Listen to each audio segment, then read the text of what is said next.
Hey everyone, welcome to GameFace episode 7. Matt is coining this the open world episode because we have several games set in an open world that we're going to talk about today, not the least of which is the sequel to Middle-earth: Shadow of Mordor. Yeah. And then we're going to go hunt some robot dinosaurs in an open world with Horizon Zero Dawn. And then finally, the gloves come off. I'm going to talk to you guys about The Legend of Zelda: Breath of the Wild, getting perfect 10s everywhere, but are these people crazy?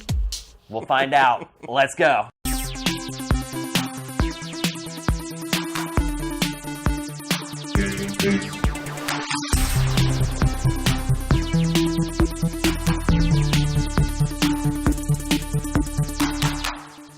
Hey everyone, welcome to GameFace on Sifted Games at sifted.net, our flagship show. We're having a special Friday afternoon edition. Hopefully we'll be able to get this episode up for our subscribers as an archive not too much later today. Matt, how's your week been? Mostly Horizon. Yeah. I have, we're going to talk about Horizon, obviously. It's the first topic on today's show. I have not played a lick of Horizon, which is really... very disappointing. It hurts because, you know, obviously it's my most anticipated game of the year. And what happened was I got roped into playing Zelda, which we're also going to talk about here shortly. You got to get the Zelda eval done, so... I'm almost done, yeah. It is disappointing. I did not get it done in time. Again, we'll talk about why. I don't know how much time these people had to dedicate to this game across like 5 or 6 days, but they had more than I had. That's all I can say, because the game is huge. And speaking of huge, Horizon Zero Dawn, Matt. Is it living up to our expectations after all the talk we've talked about that game several times, probably half a dozen times on GameFace before. Is it living up to it? Yes. It is. It is probably the best thing I've played since The Witcher. Wow. That's high praise. It is just, it's astounding. Like, as someone who is not a Killzone fan, I did not know Guerrilla Games had this in them. I don't think anybody did. I mean, I've never made a game like this before. Right, but I mean, I've talked about in the past, like, you know, I'm hoping this game was going to be like, all these ideas and all these things, ambitions they've had bottled up, being forced to work on Killzone for so long, and now they finally get to do their own idea. And I think I was right, because there is a lot of heart and soul in this game, in addition to the impressive technology on display. It's, like, I'm about 20 hours into it. I've uncovered I admittedly go pretty thorough and slow in these games. I do everything I can and poke my head into everywhere while I'm playing, before I move on to the next area. So I've gone through about a third of the map, I would say. And the map is huge. I mean, it's just gigantic. And so wait, you feel like you're a third of the way through at 20 hours? I've seen if you pull back on the map, like the part you haven't seen is covered in clouds, right? And so I've uncovered about a third of it. Wow! And about to kind of delve down into the next chunk. What I will say is, like, it's interesting. Like the game, like most of what you've seen in this game is the first area. The footage you've seen. The first area where, like, the Nora area, where it's, like, woodsy and pretty, and there's forests and some rivers, and, you go up high enough in the mountains, there's snow and stuff like that. But the game gets visually more interesting as you move forward, and there's stuff in here you have never seen. I mean, I would hope so. Despite how much media they've put out, right? Because they have put out a ton. I feel like they've maybe oversaturated this a little bit over the last couple of weeks. Having played, I was worried about that. Having played it, like most of what they've shown has been from the first third of the map. Wow. Okay. So there's still stuff in there you haven't seen. Right.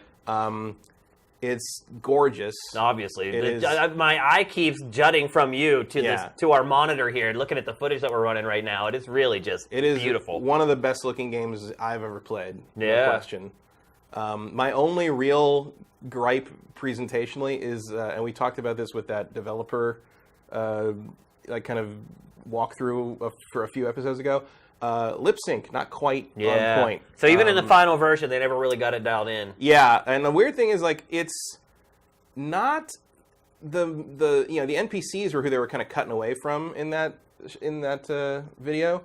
But Aloy, the main character, she doesn't seem to open her teeth very often when she speaks, and the other characters usually do when they say, like, "oh" sounds or whatever.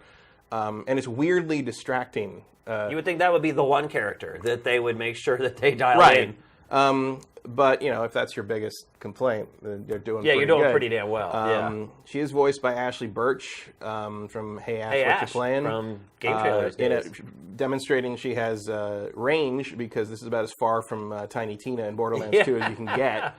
She's very good. It's crazy how she's become like this big voice actress. Yeah, well, that's what she wanted to do, apparently. I didn't know that, actually. I mean, we worked with her and the team at Hey Ash for years and years, and like just all of a sudden, out of nowhere. But she's very good, and it's an understated performance much of the time. But also, she can turn on the sarcasm and turn on the snark when the character needs to do it. Like, all the performances are very good in this, but she, the burden's on her really, and it all works really well. How is the story starting to unfold? Because that was something that's really kind of kept under wraps for even right till today.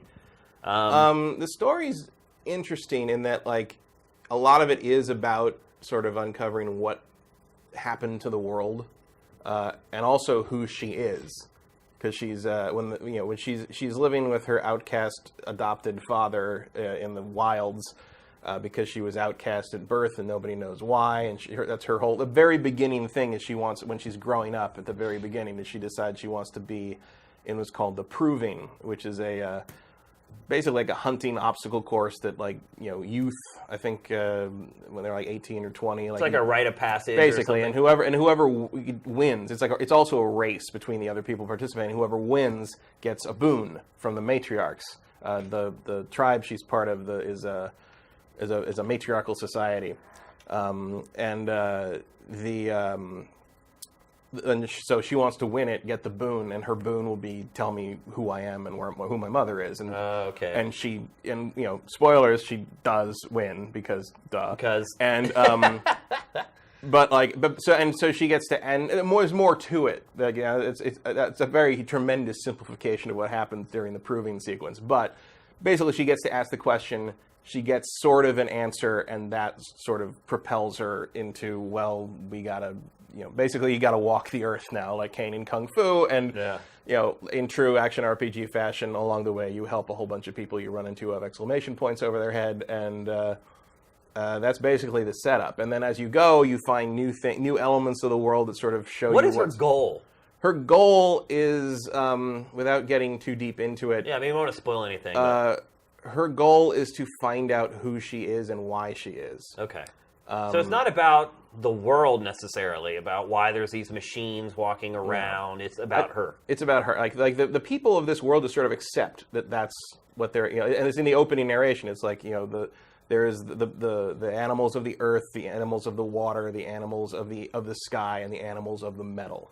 To them, this is. Are there real animals in this?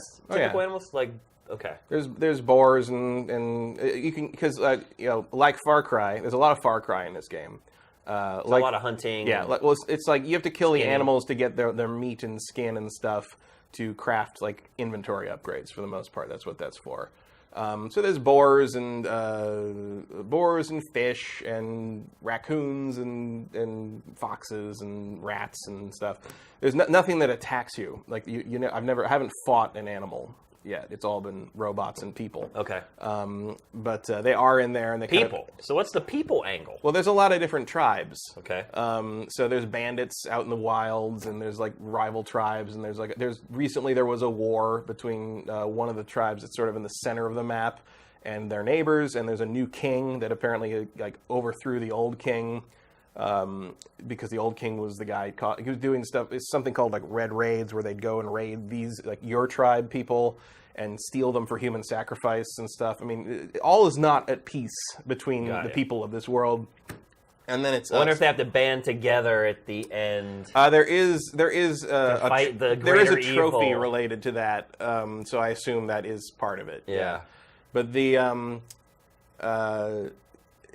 it's and so like the world is just sort of accepted by most people. Then there's like a certain tribe that like thinks that like the machines can be made docile, and then there's certain tribes that think that like the machines should simply all be destroyed, but they can't destroy them because the part of the basis of the story is that like 20 years ago the machines were docile and wouldn't bother you unless you bothered them, right? And now they attack on sight. and no one knows why. Gotcha. And so her main goal is to figure out who she is and what's going on there. But like as you move forward, all these mysteries of the world present themselves. And there's a whole thing where, like, if it's forbidden religiously and tribally to go into the old ruins or the underground, like, caves or all the, the ruins of subway stations. And, there's a lot of, like, remnants of our world, or the future, because it takes place, according to the back of the box, it's 1,000 years in the future. So, and it looks like it's been, like, 900 years since whatever happened. Got ya. And so there's still ruins and stuff, and if you go down in them and you're caught doing that, you get outcast. Basically, it's forbidden. So most people know nothing about all this pre-apocalypse civilization. They don't know anything about that stuff. They just think that they angered the mother goddess, and that's why it all. And Aloy is actually great because she was raised as an outcast outside that world. So she's skeptical of all that stuff because she's like, okay, well, you're dicks. So like, okay. Right. So there's things where like one was there's like a something's happening and there's like a plague kind of. It's not a plague, but it's like the there's a corruption that you run into these machines that are corrupted and they're like harder to kill and that you can't use some of your abilities on them. They're basically more dangerous. Right. And early on, you have to clear like corrupted zones of them as one of like the side quest things. And this woman you run into at one of the little like tribal camps says basically like you're like, where are they? I'm gonna go kill them. And she's like oh, the only way this curse will be lifted is if the All Mother is pleased with us and da da da. And Aloy is like, I'm gonna try killing the thing that's causing the curse, and like you worry about the All Mother, you pray to the All Mother, and I'm gonna go kill the stuff, right? And so like there's she's polite about it, but she's kind of like, how about you just tell me where it is for fun? Yeah, and, it's like, and I'll go check it out. Yeah. It's enjoy. I like Aloy as a character. Like Good. She's and you can pick. There's kind of a Mass Effect-y thing where like.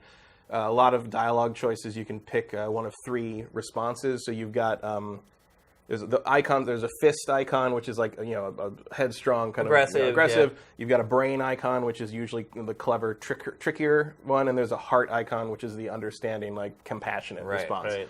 And the different depending on how you react, different things will happen, and like there'll be callbacks to those decisions in certain dialogue trees later on. And like, is there romance in the game? Not so far. No relationships? I mean, there's been one character who was like, hey, it'd be cool to see you if you ever come back to wherever. She's like, yeah, all right. Maybe. Yeah.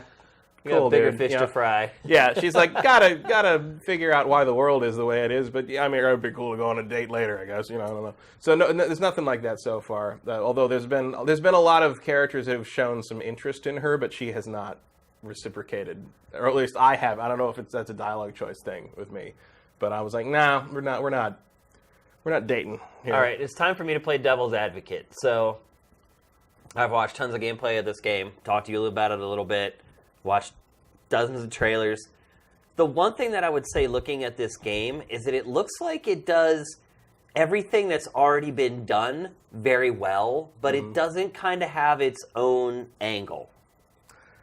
That's more or less fair. I mean, other than the combat, the tethering with the animals, at least has kind of a little bit of a spin. But I would say it's in large part, I could say 90% of it is more just like a refinement of things you've seen before to a degree that you just haven't seen before. Got it. I mean? Like little things like like especially when you tame some of the animals that you can ride, the robots, so you can ride them. And you see just the detail on the animation and how many moving parts these things have. Yeah. And like how the hoses on them shake with their own physics as they walk. How many pieces of them can get blown off by your arrows and all that. And like when you've got things where like you've got multiple animals attacking you, and like you do like something where like you get these arrows eventually that are like they have compressed air in the tip, and they don't do any damage, but they blow components off the machine. So, and it was like there was a machine charging me and a couple others, and I hit the main one I was worried the most about with the compressed air arrow to blow its gun off, and it blew the gun, and the like pieces blew off it, and the machine charging next to it like the pieces blew off in its face, and it Oh, really? like, moved away, like stumbled away. Wow. I've had things where like there's certain when you run into like the broadheads or the chargers, like they're more aggressive than the basically the cows, the horses you run into earlier. They all have kind of like a real animal equivalent. It seems Right. And sometimes those animals are dragons, but but so like the broadheads were charging me. And there was these little, like the most basic creature's a watcher. It's like a little velociraptor-looking thing, and it's just like they're very weak, but they look for stuff, and if they see you, they alert all the other machines. Yeah, we saw some footage of that a second ago, I think. Yeah. And so those saw me too, and started charging at me to come hit me with their tail or whatever. And then the broadhead charges at me, and as he's charging at me, he runs down the watcher and kills it. So like everything like impacts and interacts with everything. Yeah. It's not cool. It's not like a super detailed ecosystem or anything, but it all does feel real. And like if you run over one of these machines runs over an animal to kill it, and like you'll get the experience for it for some reason. Oh, nice. And so like I would say like it's not like you're not going to play this and be like, holy shit, I've never seen anything like this before. You're going to be like, I've never seen it done this well. Wow. I think that would be that's high praise. What is because like look. I've played a lot of Far Cry. I played a lot of. I love open world games. I played Mad Max longer than I would like to admit, because that game really wasn't very good. But it just like it just hooked me. Yeah. And like, there's points where like once you sort of understand how everything works in an open world game, you know what the collectibles are, you know what each type of mission is. Everything's sort of filled out. It's just now it's sort of a matter of getting from where you are to the end, right? And deciding whether you want to do everything. Usually, like pretty often, like especially with like something like Far Cry 4 or Far Cry Primal, even though I did like them, there's a point where I pull back on that giant world map, and I'm just like, I look at all the icons on it, I'm just like, I'm not, like, I'm not doing that. No, man. But I pull back on this map, 20 hours in, and looking at all the stuff I haven't uncovered, I'm like, man, I can't wait to see what's under all that. Because you're not. That's great. You just don't know what you're going to run into, and it's tremendously entertaining and fun just to wander through the world and see what happens, because these I keep calling them animals, but they're machines, right? But they feel like real creatures. The animation is very convincing, and just like the way okay, you've dealt with like the same group of like the little horse equivalent animal, the striders, over and over again, but then like you'll run into a herd of striders. But now there's a sawtooth in the mix, right? Or there's there's a machine that like there's a machine whose behavior is throws this wrench in your plans, and it can go the other way too, where you're like, I'm going to focus on you run into these things called fire bellowbacks, which are like basically giant fire breathing dragon things on two legs, and one of the ways to take them out is you hit the little bag full of flammable liquid on their backs and hit it enough and it'll blow up and damage everything around it. It's very useful. But to do that, you have to kind of keep your distance and figure out what's going on. And then like you've got to get in behind him as well. Right. One of the ways to do that is to either use the tripwire to shock him and hold him still, or use that the rope caster to tie him down for a while so you get some good hits on him. But like I got into a fight with one around a bunch of striders, and I was like, I'll assume like they'll run away. But as I'm, I've got this guy tied down, and yes, they ran away. They ran right at me to get away because they were in like a box canyon, and they ran me down. Oh, wow. And by the time I got up, the thing had broken its ropes and was heading straight at me and just blowing fire, and I had to get the hell away and completely. So there's like a working ecosystem here that really creates some compelling moments. It's like they don't really interact with each other without your interference, but when you do start the fight, which animals are around will drastically alter how you can deal with what's happening. How it all plays out. And that kind of keeps it fresh, at least so far. Like that, the footage you see there of the giant the Thunderjaw, the giant T-Rex coming through. I have not fought one of those yet. Right. Even this far in, there's still like I think 4 or 5 machine types I have not seen yet. But some of them are really like that. Fighting the aerial ones are really cool. Fighting the first time I ran into one of the alligator ones, the Snapjaws, that was terrifying because because you've been near bodies of water through the whole game, and then all of a sudden I'm just like, where is something's bombarding me with frost damage while I'm trying to fight this other thing, this fire-breathing ostrich, and like, what the hell is going on? And finally, I see there's a thing out in the lake, like shooting. I'm like, what in the world is shooting? So you go to the edge of the lake. I go to the lake, and it just it comes out. I'm like, what the fuck is that? Like it's like it's still surprising me periodically That's in good. terms of what the creatures do and what the machines do. This late, and then like there's little side things where you delve into like the cauldrons, which are sort of like dungeons where you have to go through in these like underground facilities, and that you fight a boss usually, which is a souped up version of one of the other animals you fought. And like you kind of have to like do some platforming puzzles and some climbing puzzles. I'm not in love with the climbing to some degree. I mean, the climbing's pretty automatic, but like every once in a while, I like don't know what I can climb and what I can't. Yeah. And that's kind of like the game sort of lets you figure things out. It's not actually that tutorial heavy for a modern mainstream AAA game. In fact, almost all the crafting stuff is left for you to figure out on your own. I've seen people online who like, they're 10 hours in, they didn't realize they could craft like larger arrow bags. Right. So, right. It never tells you that. You have to go in, dig through the menus and find out what this is. And they do actually. There's a fun thing. I mean, I guess similar to what The Witcher 3 eventually did in a patch later. But if you have a thing you need like either to buy from a merchant or to craft in your inventory, and you don't have the resources for it, you can hit a button on it that says create job, and that will basically kind of create a custom quest that you can activate, and it shows you what you need to remind you of what you're trying to collect at this point. I like that. Which is kind of neat. That is a neat idea. And then the other, I will give a tip to anyone who hasn't played it yet. When you buy a new weapon, and you have to buy the weapons to get them. Other than the weapons you're given at the very beginning, you have to buy them to upgrade them. Each one gives you a new tutorial quest to use the weapon to do however many times, right? Yeah. To teach you how to use it. And early on, I was doing those things, and it was not counting them as being done in the quest tracker. And I finally figured out you have to activate that. You have to make that your active quest for it to count. So if you have to trip, that kind of sucks. Yeah. So if you have to trip like three machines with a tripwire for your tripcaster thing, unless that is your active quest, it will not count no matter how many times you trip something with the tripcaster.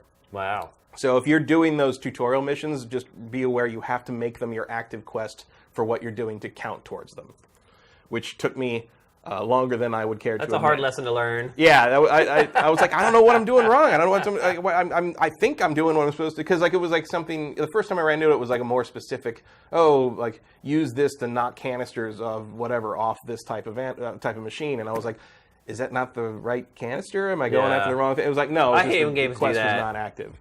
One of the few little glitches in the user experience that I've run into, and the other thing that I think is interesting, and maybe other people that have played it have the same reaction. But one of the things you can get in the game for resources and stuff, they're like these like little treasure boxes, and you'll pick them up from merchants, or you can like earn them during rewards during quests, or the rewards for hunting grounds challenges. You get them like a better one depending on what it's like silver, bronze, silver, gold, metal chest, and and there's a separate place inventory that's like treasure boxes or something like that, and you open them.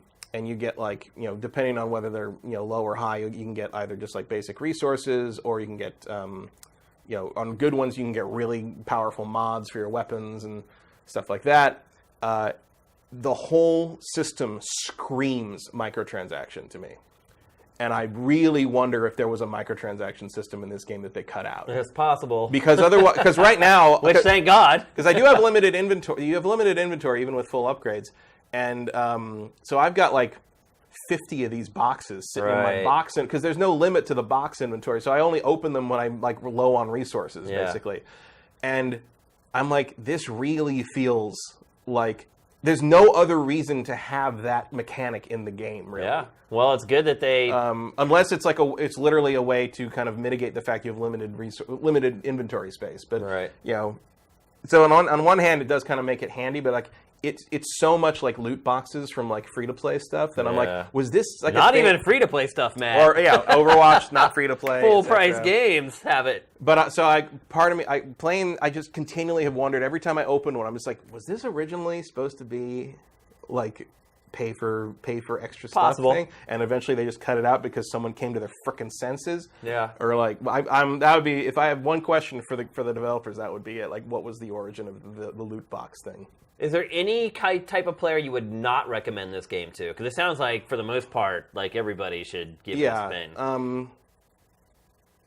like if you just hate open world stuff, I Yeah, guess. which there are people that Yeah. don't like it. Yeah, I mean it's like I guess it's not as like it's not in the open world in the same way that Skyrim is, where like you just never know what you're going to find around the corner kind of thing. You know, everything is very directed. I'd say most of the map is used for quests one way or the other.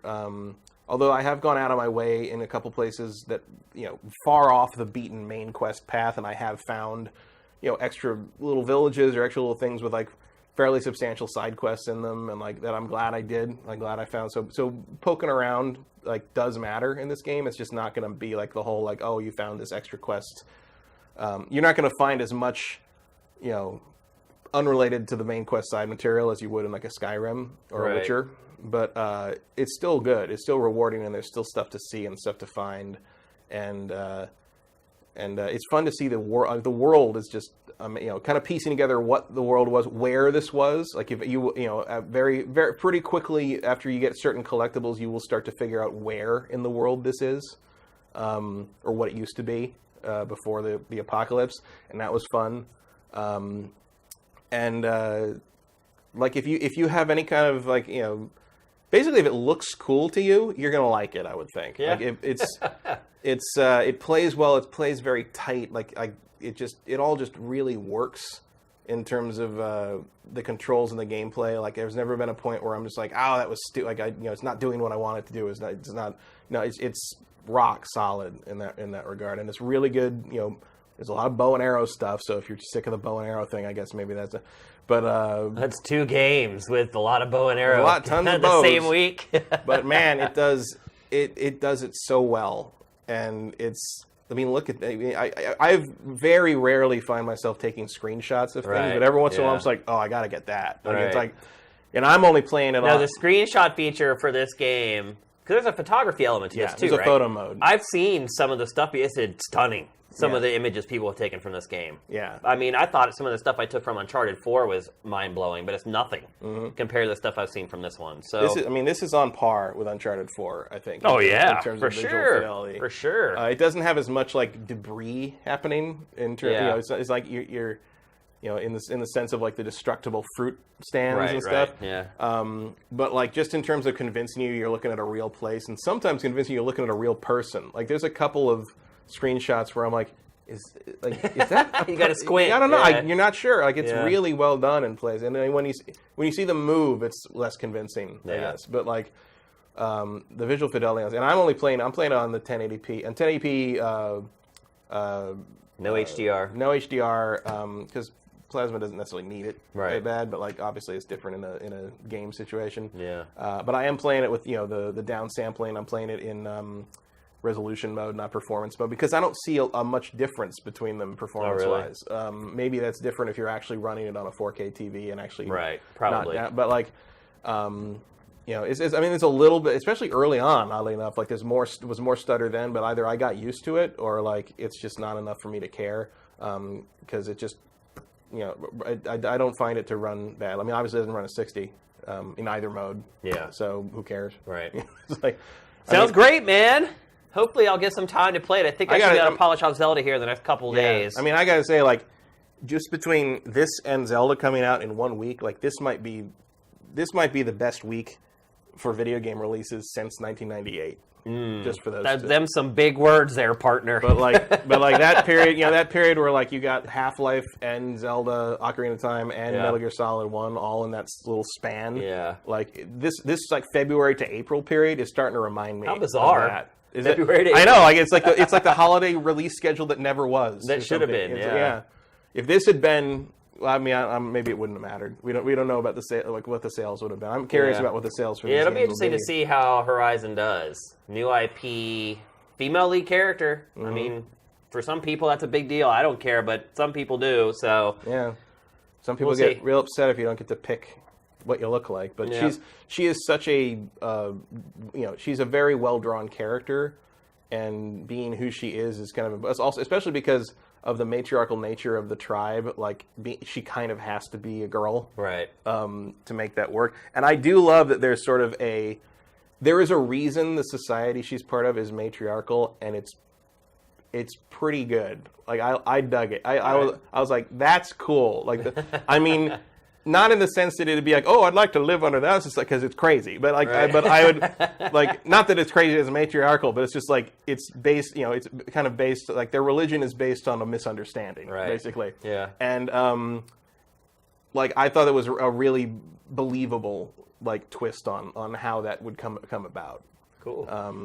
And it's fun to just, as she moves through the world, to sort of discover more and more about all these different societies and what they were and what they became and why they are what they are because of what the area they came out of. Gotcha. Like you'll sort of see like you'll be able to start drawing lines between like, oh, so pre-apocalypse this was this, so the people that were left behind here became this because this is what they had to work with. It's very. I mean, I'm shocked. The amount of thought. Guerrilla Games. The amount of thought that went into like how the world works, why people are who they are, and what they do is amazing. What was Guerrilla doing all this time working on Killzone and limiting themselves, even down to the because like if you look at the last Killzone was bad. Yeah, I agree. I mean, it was bad. Yeah. I had to fight to finish that game. Like, it's pretty. But it was bad. How did that come from this same studio? It's mind-blowing. Because they were finally allowed to work on something they cared about, maybe. Man. That's my theory. It's really insane. And like even you look at some of the footage, you'll see like there's a lot of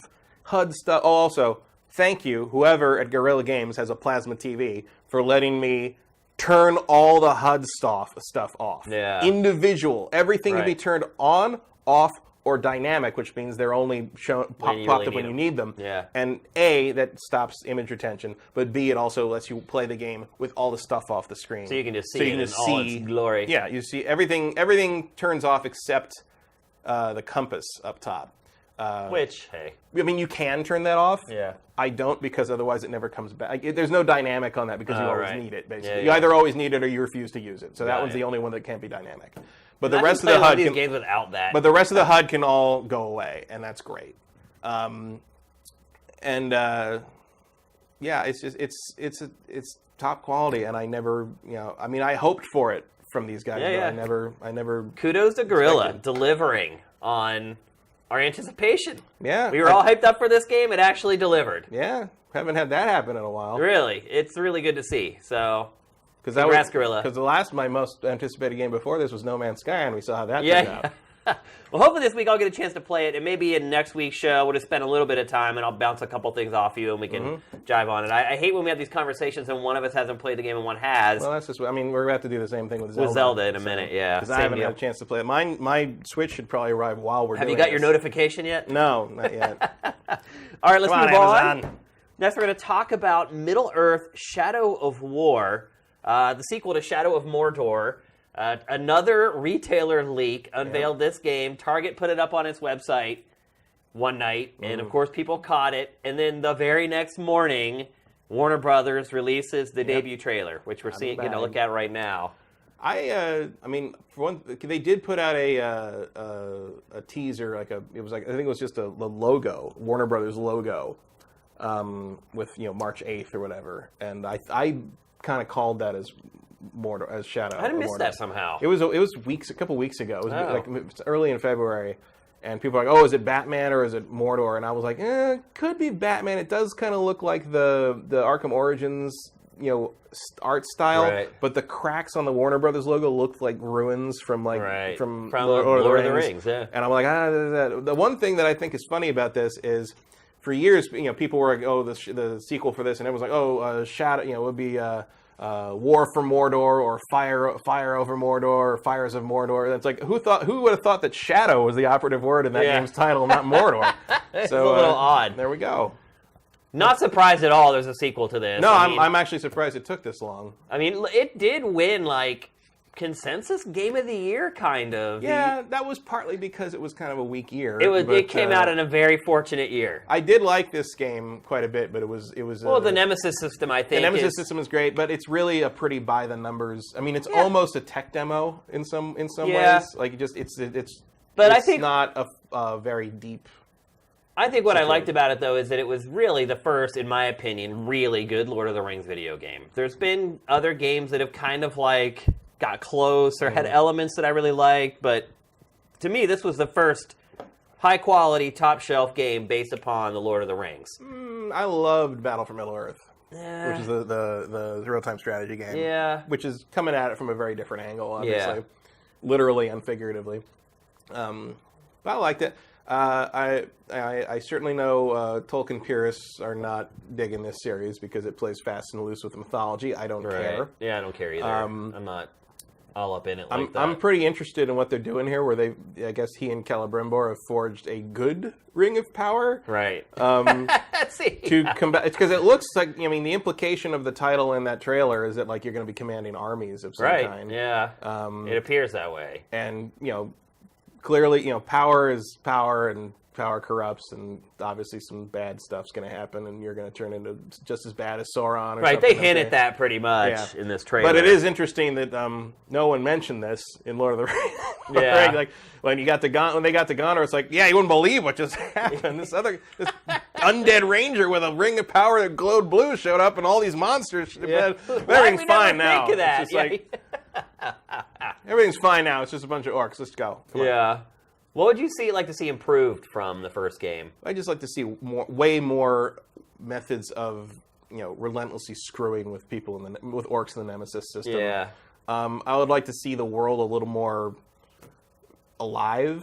It was basically like you and a bunch of things to kill. Pretty much. And it was enjoyable. And I don't think the Nemesis system will carry the second game like it did the first. No, because that was okay with me the first time because the combat was so fun and interesting and different. I was like, okay. It has to be expanded in a very drastic way to make it worth doing this again, basically. Because I actually did play Shadow of Mordor again earlier this year, like January or December. I played the PC version because I got it for cheap on some bundle something. Right. And I had a lot of fun. It was great.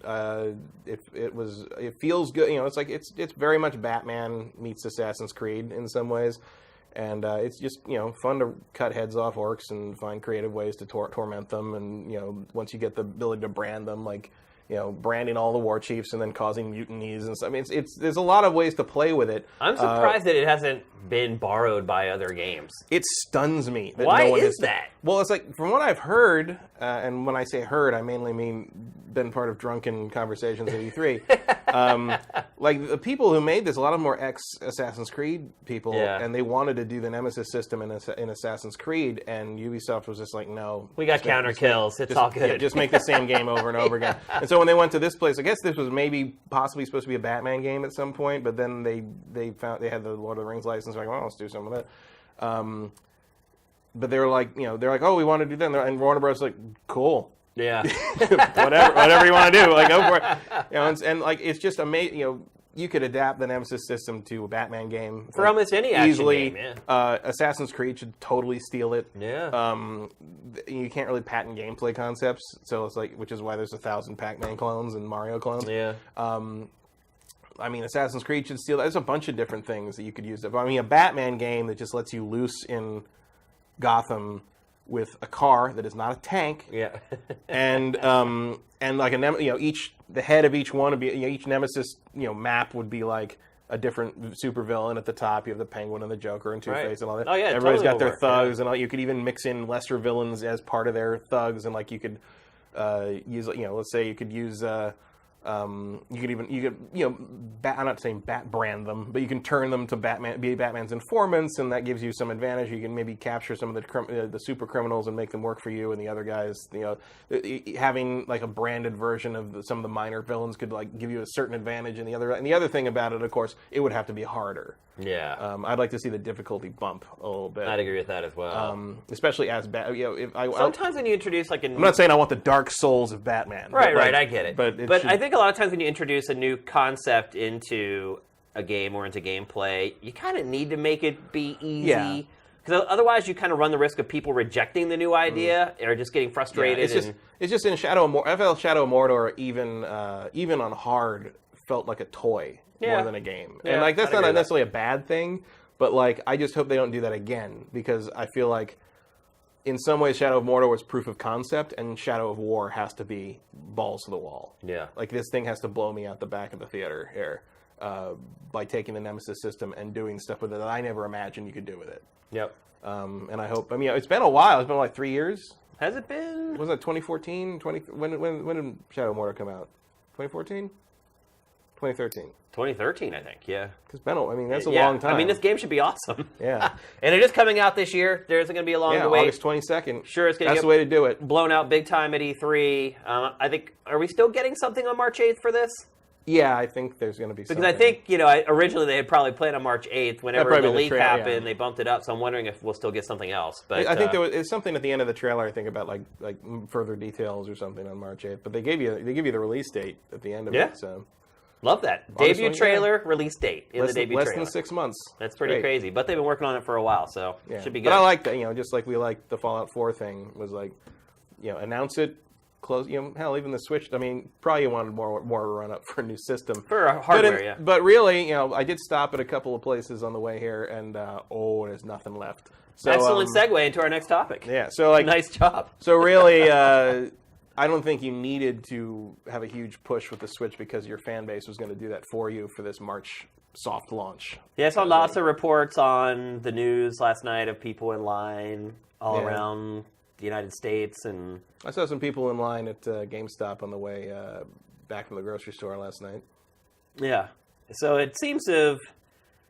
I actually wish I had gone out last night and kind of been a part of the lines and everything. I have a friend in town right now. We went out and had dinner instead or whatever, but I do enjoy... I can't imagine having... I know the friend you're talking about, and dragging him to a game launch would be hilarious. It would be. I think he would have had fun with it, actually. He would have been funny. I know that much for sure. But I miss that. I don't know if you remember or not, but I did an interview back at the Wii launch with the Nintendo Wii superfan. Do you remember that guy? Yeah. One of the craziest interviews I ever did in my life. Probably the best interview I've ever done in my life, at least as far as like a cultural interview with just fans or whatever. And ever since that night, like I did that interview, I always, like the next time Nintendo hardware launched, I went back, because no one could find him for the longest time. I went back to try to meet up with him again, and he wasn't there. And then somebody messaged me, and he has like a Facebook group that's dedicated to him, like the Nintendo Wii superfan, and he died. Ooh. He's died. Yeah. And it's crazy too because like his family's on that group and like his friends are on there and like was he our age or he was about our age. And he they didn't say how he passed away actually. I don't know. But yeah, like all the people in that group are like I jumped in. I'm like, hey, I'm the guy that did the interview because I was trying to find him again. Like I wanted to bring him back and do another interview with him.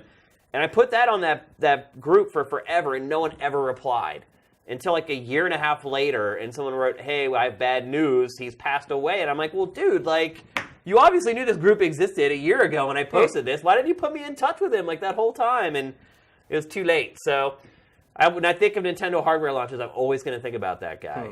And yeah, so I wanted to go and do it last night. I didn't. I had dinner instead. Maybe I'm part of the spoiled press or whatever. Since I've had it, like the excitement just isn't quite there. But last big launch I did was the Wii. It was we went to City Walk, and it was our whole our Universal City Walk, and they were doing a big launch at the GameStop there, and we all went up as X-Play team, and we all went to the Nintendo little check-in thing. We're like, we're X-Play, and we want Wiis. And they're like, oh, fine. They gave us like wristbands and told us to wait until whenever. And so they let us. I remember that actually, you guys going out there. So they let us. I just remember this story. Hopefully she doesn't mind me telling it. But we went in and we bought all our Wiis before the line started to go in. So like they let us in beforehand. They hooked us up. We're walking out back to the parking lot. The line is hundreds of people long. Well, it's City Walk up there. Those are big launches. Yeah. And so this was all the way back, all the way to the parking. I mean, it was huge. And we're walking back, and on the way back. Jess, remember Jess? Yeah, she sees this. Like, now works on the God of War team. No, she's up at Square now. Oh, really? Yeah. Oh, I didn't know that. But she sees the single mother with two kids sitting there in the line, like ancient. I mean, it's 9:45, almost 10 o'clock. The line hasn't even started to move. They're going to be there till 1, 2 in the morning, right? If there's even enough for that.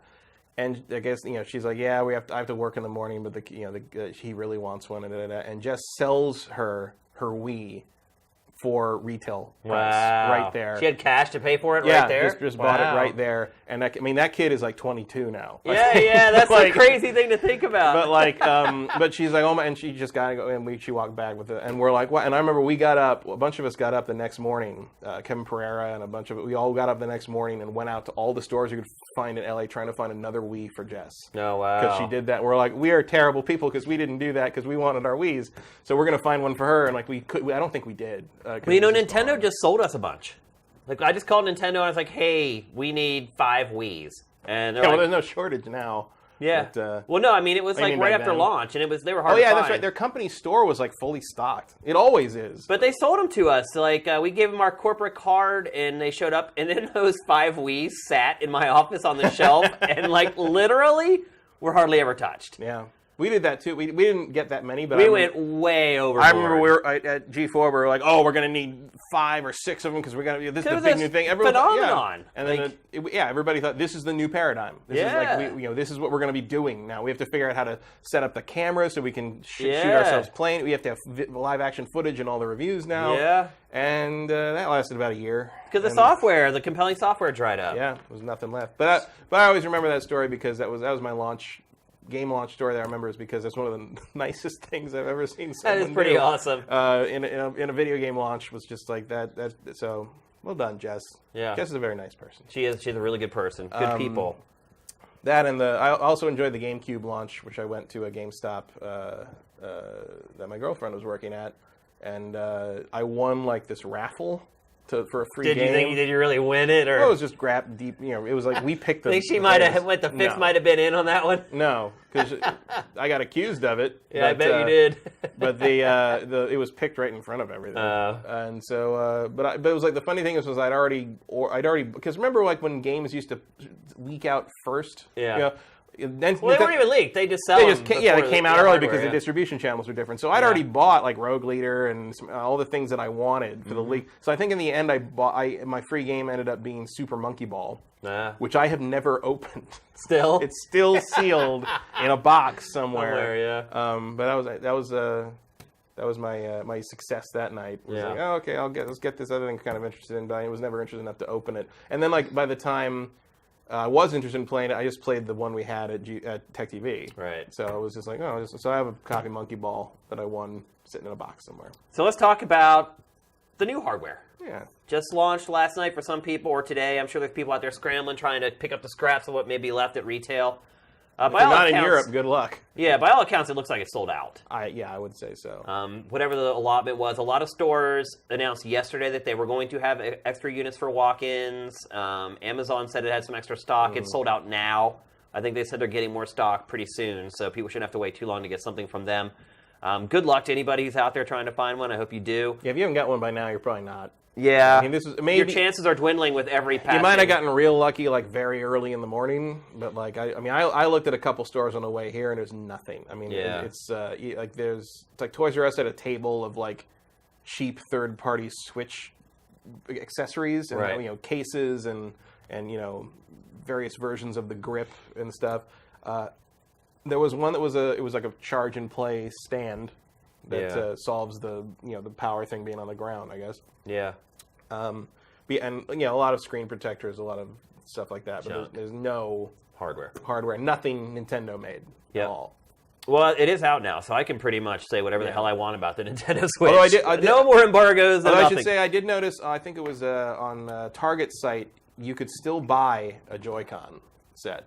That's it. Like everything was sold out except the neon Joy-Cons. You could still add to cart. So if someone's looking for those, maybe give that a shot. People may be nervous to go buy a Joy-Con right now. Well, that's true. That's true. What I was doing, I was poking around looking for a Pro Controller, but like that. Yeah, that's been long gone. I mean, they're not. The Pro Controllers aren't even on most of the major retailers' sites, let alone. Yeah. Most of the stuff says like you click on it's like out of stock, whatever. Pro Controller's not even there. Once again, Nintendo fails to provide adequate stock for one of its products that it should have known was going to be a high volume item. Again, Pro Controller was a no-brainer. Why would they not just make Pro Controllers one-to-one with the system? It's not like they're just going to sit there forever. Eventually, they're going to sell. Yeah. You might as well make sure every customer who buys that Switch on launch day has the opportunity to get a Pro Controller if they want it. Especially when your Joy-Cons don't work. Especially now. So an update to the problem I was having with the left Joy-Con. I was having an issue where it just completely dropped out. It wasn't the thing other journalists are having where they like try to cover it up and then the signal gets a little weak.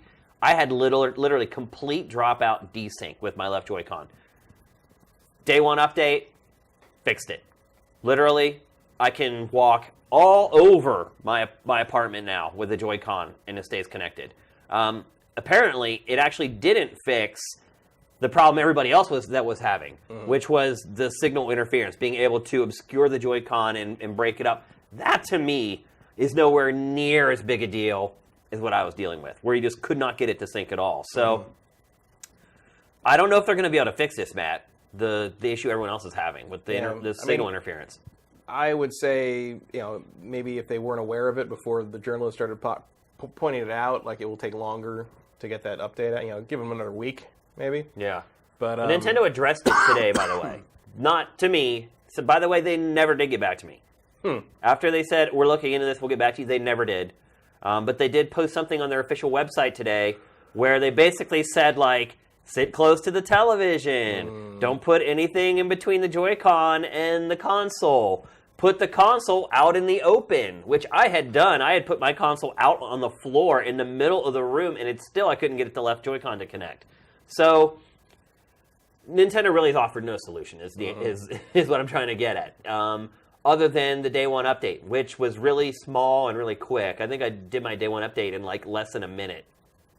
One thing I didn't even realize until I went to do the update, the Wi-Fi signal out in our living room was a little weak, so I went to hardwire it, and I realized there's no Ethernet port on the Switch.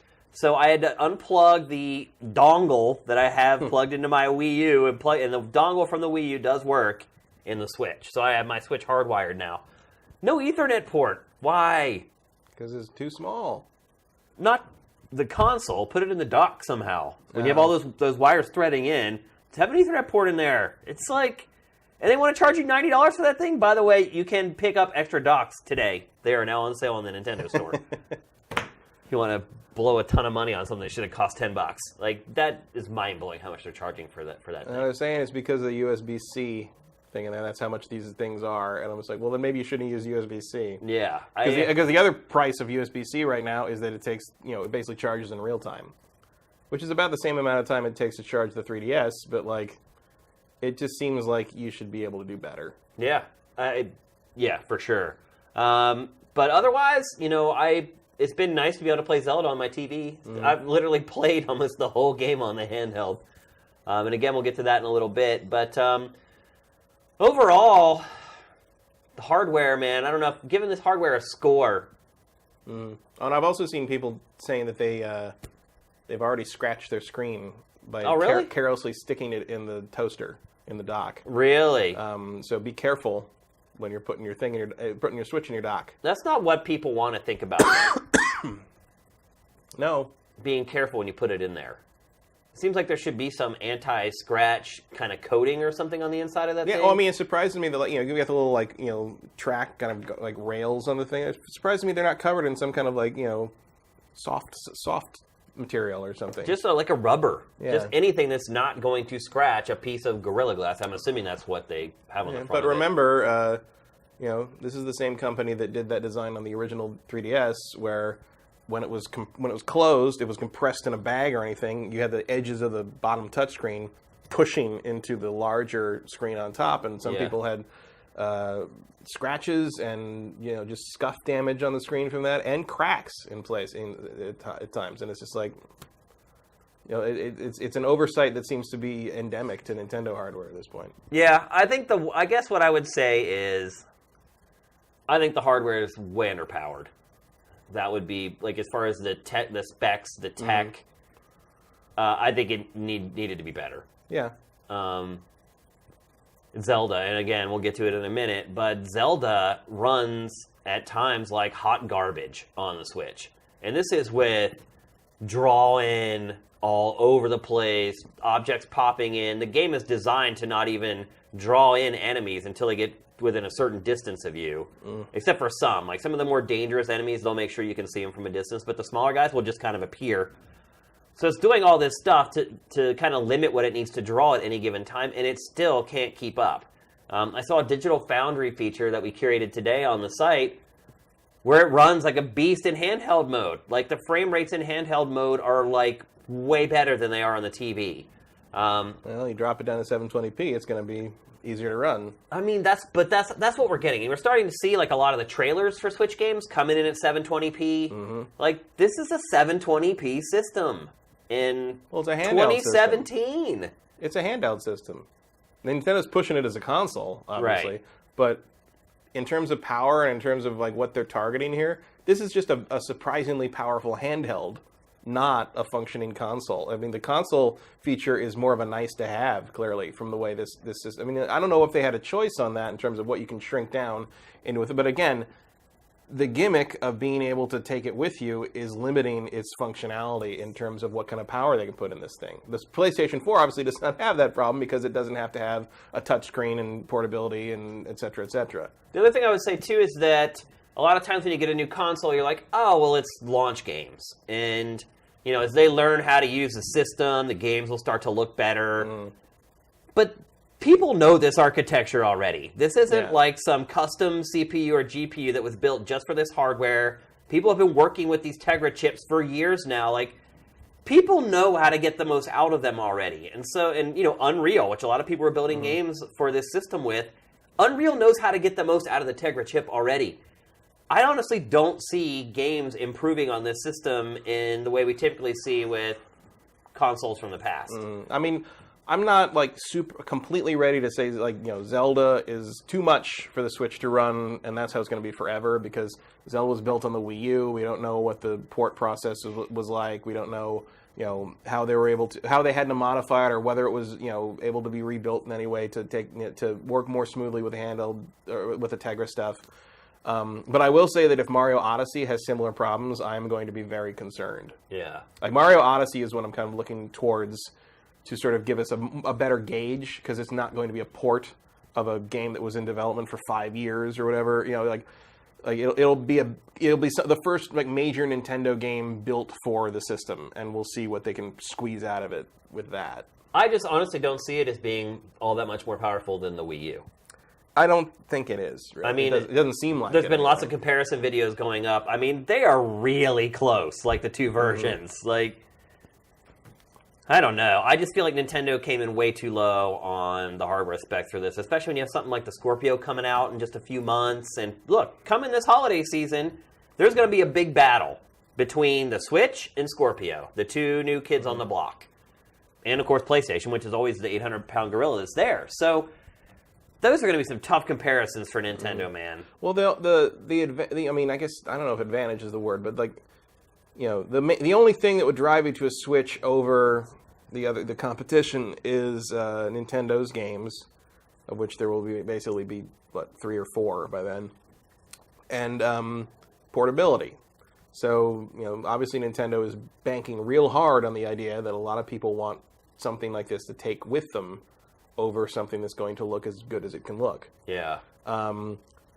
I don't know how many of those people there are out there, especially when everybody that I know seems to be perfectly happy playing something like Game of War or whatever on their phone, which they did not have to pay an extra $300 for. Also, again, after handling this thing, like, I would just not feel comfortable carrying it in a bag with me every day. It feels like it could get snapped in half almost. Yeah. I'm just not, like, as a portable system, it feels, in the same way the Vita did, it feels like a little too fragile, a little too precision instrument to me. And I would never want to, you know, I mean, we've seen a lot of controversy over the Giant Bomb guys because they dropped theirs. Yeah. And then I guess the Joy-Cons were a little loose on theirs, and they're like, oh, is it always like this? Or then like, oh, people have not been able to duplicate it, so they think maybe they did damage it when they dropped it. But it's like, so on one hand, yeah, people are like, oh, well, like their worries about the loose Joy-Cons doesn't count because they dropped it. It's like, yeah, but do you think they're the only people that are ever going to drop their Switch? We actually curated a drop test of the Switch today. And it was crazy. I didn't get to watch the whole thing because I was getting ready for the show, but the very first test, they drop it, and it kind of lands on its corner, and the whole thing goes bow-wow, bow-wow. Like, and it worked. It literally bent, like, that much. Like, it was pretty impressive. Like, the engineering in that thing, I was I was impressed. I mean, Nintendo usually does a good job of making something very hardy, and you know, if they make something that's meant to be taken around, and is going to be handled by kids, tough. and yeah, certainly the gamepad was pretty tough. Yeah, I mean, I've seen that thing take abuse in some families with kids. It's just like, wow, I can't believe that thing still turns works. on. Yeah, but this, it just, you know, maybe it's just like, you know, having handled other similar tablet devices, but handling the Switch, it feels more fragile. It feels like it would be easier to destroy. Which is something I like about it. It doesn't feel like it was made for kids first. Yeah, which is rare for Nintendo. Yeah, and like it's interesting that they really didn't do anything to try to make it more kid friendly in terms of its visuals. You know, if you take the Joy-Cons, if you're not, you know, maybe if you're using the neon Joy-Cons, you take the Joy-Cons off, that just looks like anything else you'd buy in the Best Buy electronics section. Yeah. Which I kind of like. Yeah. I mean, but I will say, you know, playing Zelda, I can't remember the last time I played a game that had this much draw in. Mm-hmm. And I mean, you think about it, Nintendo was designing this game originally for the Wii U, and the Switch supposedly has more power. It's just, I'm just like, what was Nintendo thinking? Like, I don't know. I mean, it's the game, what I'm trying to get at is the game is overly ambitious for hardware that's more powerful than the hardware it was targeted towards. Mm-hmm. Like, I don't understand what they were doing from the beginning with the Wii U in designing this game. Good question. And like, it's jarring to see it like coming off of Horizon too, because Horizon really doesn't have much of that going. You can see stuff. They're pretty good about, you know. There's some LOD stuff in Horizon. Yeah, LOD is very, especially in certain places where on certain. There's a particular road like path texture, with like it's like a gravelly ground, like brown road texture in Horizon, and every single time I run into it. That, you know, there's that line where LOD suddenly becomes highest, right? You know, yeah. It's on that particular texture. I see it constantly, and like you're running up the path, and you're just seeing the rocks come into focus as they come, and it's annoying. That's the only kind of instance of that I've seen that like really noticeable. You can see it right here. See the LOD? Yeah. See the detail in the grass drawing in there? Now I don't about see 10 it. feet out I don't front. see a ton of that in what I'm playing. That actually looks worse than what I've been playing. This is old footage, so this is not from the final retail build. But certain terrain types, that is there. But it is not, I mean, you can see those creatures. At the very least, you can see the lights on them far, but that's nothing. Far away. Nothing. I mean, I'm talking about like trees just on top of the hill that's like 100 yards away, just popping into view. And also, like, sorry, but Horizon's visual fidelity is on a level that's just so far beyond magnitudes. What Zelda's doing. I mean, not, you know, art style versus art style, whatever, but like, it's just like it's so weird. It's like it's beginning to feel like, you know, in terms of the Zelda thing, it's beginning to feel like maybe you shouldn't have let this thing go on the TV. Yeah. You know, because on a handheld, it just feels like, okay, well, it's got to pop. But hey, I'm playing a handheld game. It looks like this. It's crazy. You know? Yeah. Whereas like when you put it on the TV, you're like, oh, this doesn't look like everything else I play. So like, I mean, look, Zelda, which again makes me wonder why Nintendo's pushing it so hard as a console you can take with you. When, I mean, I know because like handhelds, they don't see any market there. It's all dominated by mobile. But like the idea that you can take that with you is much more like, you know, compelling. I would say, than this is what it looks like on your TV. You know, like, and I even as someone who wants to play it almost exclusively as a television-based system, like I feel like your inroad here is, yeah, your mobile games are cool and all, but our mobile game looks like that. Yeah, I mean, that is really the selling point of the Switch. It's not that it's a great home console. It's the best handheld ever released. Yeah. Is really, that is your hook, your selling point for Switch. And they're just not going for that, and No. I don't understand why. Yeah, I've been perplexed by it the whole time. To say nothing of all the... And then to say that, you know, the 3DS is going to stick around and we're working on another handheld, That's a lack of confidence. I don't get to it. Me. Like that. Well, the 3DS thing to me is just like they want to make sure they have something to fall back on with a user base if this doesn't work. Which is weird to me because you know if you're going to do something like the Switch, I feel like you commit. Yeah. You gotta. Oh yeah, I mean, just when you greenlight the idea, that is committing. Yeah. Like, that's a big idea. Yeah, and I gotta say, some of the most fun I've had this week, other than Horizon, is reading the reviews of 1-2 Switch, because I think history will prove. I think history will prove that like they probably should have just packed that in. Yeah. Well, a lot of the reviews I think have been really generous score-wise. Like score-wise, but the actual text is pretty critical. The reviews, they like rail on it, and they're like, oh, I have to keep like setting it up in these different configurations for every mini game, and it takes longer to change the configuration than it does to actually play the mini game. 7. It's like I don't get it. Like, yeah, the text and the scores for 1-2 Switch have not been of all outlets. Game Informer. Yeah. Had a score that really matched what they said. Yeah, I think they gave it like a 4 or something. 4, and the user score on it on that article is 1.5. People are not into it. The game is not good. People are not into it. It's basically like just pantomime. Yeah. It's like there's really no interactive entertainment involved with it. It's so minimal. It's like you have this little dinky screen sitting on your coffee table that you don't even look at while you play a lot of the games. It just... Well, a lot of the responses I've seen from people that got it at midnight or whatever have been like, yeah, we played it for we played each mini game, and then we're like, oh, what, you want to go back and play any of those mini games again? And everyone's like, no. No, yeah. It's like, oh, that was cool. And we're done. Nintendo did not send out 1-2 Switch for review. I can't imagine why. We didn't get it. A lot of outlets apparently didn't get it. So, I don't know. We may have to buy it or whatever, download it on the eShop. But have fun with that.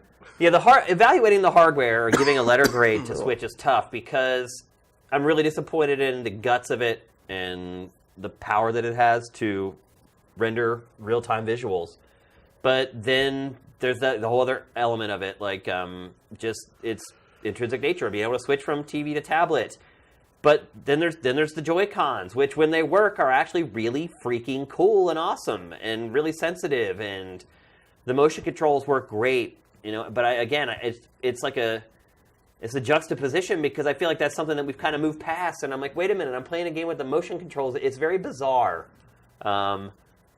It's like taking us back and taking us forward at the same exact time in a lot of ways. So it's kind of hard to evaluate. Man, as far as a letter grade, I guess I'd give it a B+. I feel like the fundamental part of it, which is the switching, works really well. It's really quick. I like the UI. It's snappy. Remember the Wii U's UI was garbage and really cumbersome to use. They've nailed pretty much every element of it, minus the left Joy-Con issue and the specs of the console. And I think the specs of the console, though, may be ultimately what comes back to haunt it more than anything, because we've seen these gimmicks before with Nintendo. And after a while, it always comes down to the games. And, I wouldn't even be surprised if a year and a half from now, there aren't any motion control games even being made for this thing anymore, even by Nintendo. We've seen that before, so... We've seen it with the 3D on the 3DS. Right. And so ultimately what you're going to have when the rubber hits the road for this console is, do you have great games that look great and play great? We know they're going to play great. Nintendo always does well in the gameplay department, but are they going to look great? And is it going to look great 3 years from now, Matt? Think about that. I mean, 3 years from now, when the Scorpio is 2.5 years old, and there's probably a PlayStation 5 at that point, and the Switch is only in its third year, I don't know, man. Nintendo's got to make the jump back to parity at some point. Like, I don't know what it takes to convince them of that. And again, the worst part, I think, is where you see people that just don't seem to understand how underpowered this system is compared to the other two consoles. They really don't. Yeah. Like people expecting Red Dead Redemption 2 to be on this thing, or it's like it won't run it. It won't do it. Look, you were looking at footage of Zelda there. It was just the same texture plastered over an entire mountain. Yep. I mean, look at this. Now flip to Horizon really quickly.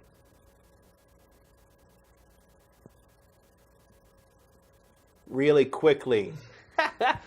Apparently Sam isn't like the Nintendo Switch. Keep clicking the wrong one. Once you find it, then you can just click back and forth really quickly. So look at the detail that you have there. And look at that. And that's probably one of the more flattering areas of Zelda right there. I mean, that's a generational difference right there. Yeah. And part of it is, the Zelda's using an art style that kind of gets around it a little bit. I think this is the world's first ever live graphics comparison video, by the way. World premiere! But, And again, let's not forget the system that Horizon's running on is $50 cheaper. I know! It's crazy! Exactly. That pretty much sums it up right there. So anyway, I did give it like the B because it does what it set out to do. It does fix a lot of the issues that people have with the Wii U, but the hardware inside it, it's hard for me to see an especially successful long-term history for this console. It also, I mean, other than Zelda, it really has nothing at launch. Yeah, well, I can see one for it as a handheld. Right. But, like early, I still think the idea that they'll sell the Switch without the dock is a little weird because it's called the Switch. Yeah. So, like, the idea of selling a version of it that does not switch is strange unless you start really banking on the idea that you can swap the Joy-Cons out, and that's where you get the Switch from. Yeah. But in the end, I feel like it's really starting to look, barring what we see from Mario Galaxy and whatever they manage to pull off, whatever Splatoon 2 looks like. Because we're looking at a bunch of Wii U ports right now, and if they all kind of have the same issues that the Zelda port does, is going to be interesting. Because Mario Kart might even be interesting, because if you recall, back in the day, one of the ways you kind of people unofficially gauged hardware power was you played the flagship racing game, and you saw how much pop-in there was. Right, yeah. Right? It was like, oh, it looks like this far out, you can see the billboards this far out, Yeah. And I think the worst one being, I think it was Gran Turismo 2, had pop-in and draw-in like 100 yards out. I mean, it was like there were times when you couldn't see the hill you were about to go over until it was right in front of you.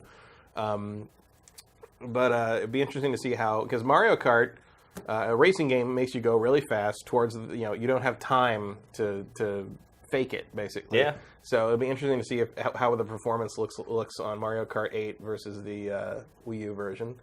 But I just feel like you're going to hit a point where it's not going to be tempting to someone who's more interested in a Nintendo console than a Nintendo handheld. No, you're right. And clearly there's a lot of people that are interested in Nintendo handheld. I'm just not one of them, because I'm pretty happy with the 3DS. And in the end, it's like, it's weird, because I probably would be happier with it if it was a straight handheld, rather than being able to put it on the TV and think about, well, I wish it was up to par with the other things I play on my TV. Yeah. That might end up being a weakness to the point that they might decide a year or two from now that selling it purely as a handheld without the dock makes more sense in terms of gauging expectations for the customer. Yep. I don't know. There's a lot of questions about the system still. Yeah. I mean, look, right now it's literally in its honeymoon. It just launched, and everyone's all excited about it, and everyone's playing Zelda. But we learned from the Wii U, which also sold out pretty much, unless you're in Europe. I mean, in Europe, apparently you can still walk into a store and buy a Switch. Yeah. So, because Europe is Sony town. But, the Wii U sold out, in its launch week as well. Yeah. It's not an indicator of anything. As we've said, the Wii U proves that 12 million people, there are 12 million people who will buy anything Nintendo puts out with a console on it. Yeah. Basically. It's like, and you have to sell this thing beyond that. Yeah, yeah. It has to sell past that to be the success Nintendo Well wants past it it. to be. Yeah. I mean, they were talking about selling 100 million of them. That's never going to happen. Of course not. But like, never going to happen. they're talking about Wii numbers. You Yeah. know? And right now, you should probably just be happy with GameCube numbers. Yeah. Bro. Which is around 25 million. Yeah. Which at the time was disastrous for Nintendo because they were coming off of the Nintendo 64. Nintendo 64 was a dip, but that was still when everyone was holding them to the Super Nintendo standard. Right. Yeah. And before the PlayStation 2 had sort of blown the doors off everything. The expectations of what a console could sell. Yeah. Actually, the original PlayStation did too. Yeah, for sure. But PlayStation 2, I just remember PlayStation 2, there was that point at which when the sales numbers would come in and we're like, who doesn't have one of these? Who is still buying these things? It's like they've sold like 200 million or whatever. And it was like, are people buying one for each room? Like, what's going on here? And but the PlayStation 2 sold, because people wanted a cheap DVD player. Yeah. By the time the Slim came out and all this, I'm sure that was what was going on there. But like, there is something inherently cool though about playing a game that looks as good as Breath of the Wild on the go. Oh yeah. I mean, it is cool. For the few hours it lasts. Right. But still, I mean, it is probably the best looking handheld game ever released. And so that's kind of the flip side of this. Is like, you compare it to a console, maybe that's the best way to describe the Switch.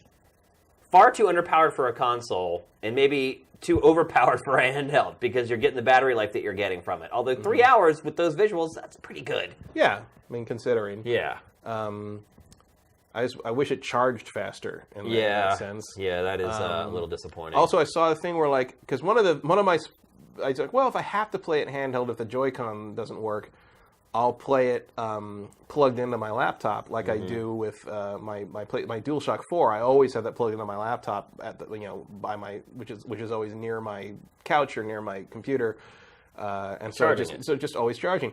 But apparently, if you plug the Switch into a MacBook, it charges the MacBook. Wait, the Switch starts charging the MacBook. That was the article I saw. That's great. That might only be on the new MacBooks with the USB-C thing. Mine is an old one. Yeah. But I was like, "Are you kidding me?" Like that's hilarious. I don't know what that protocol is, but I thought that was very funny. But one last thing I would say is that I do feel like this piece of hardware, the fit, the finish, and everything on it is a big step up compared to the Wii U. Oh, yeah, it feels good in your hand in a way that... the Wii U always looked like, okay, we got this thing working. Here you go. And then it never became successful enough for them to create kind of a more refined version of the gamepad. Yeah. I mean, the Switch is the best Nintendo thing to hold that I've held since the GameCube controller. Yeah. I would say. And I know the GameCube controller gets some friction from people, but I thought it was a very comfortable controller overall. Because Nintendo often does that. It'll put out a prototype, basically. I mean, if you look at the original 3DS. Yeah.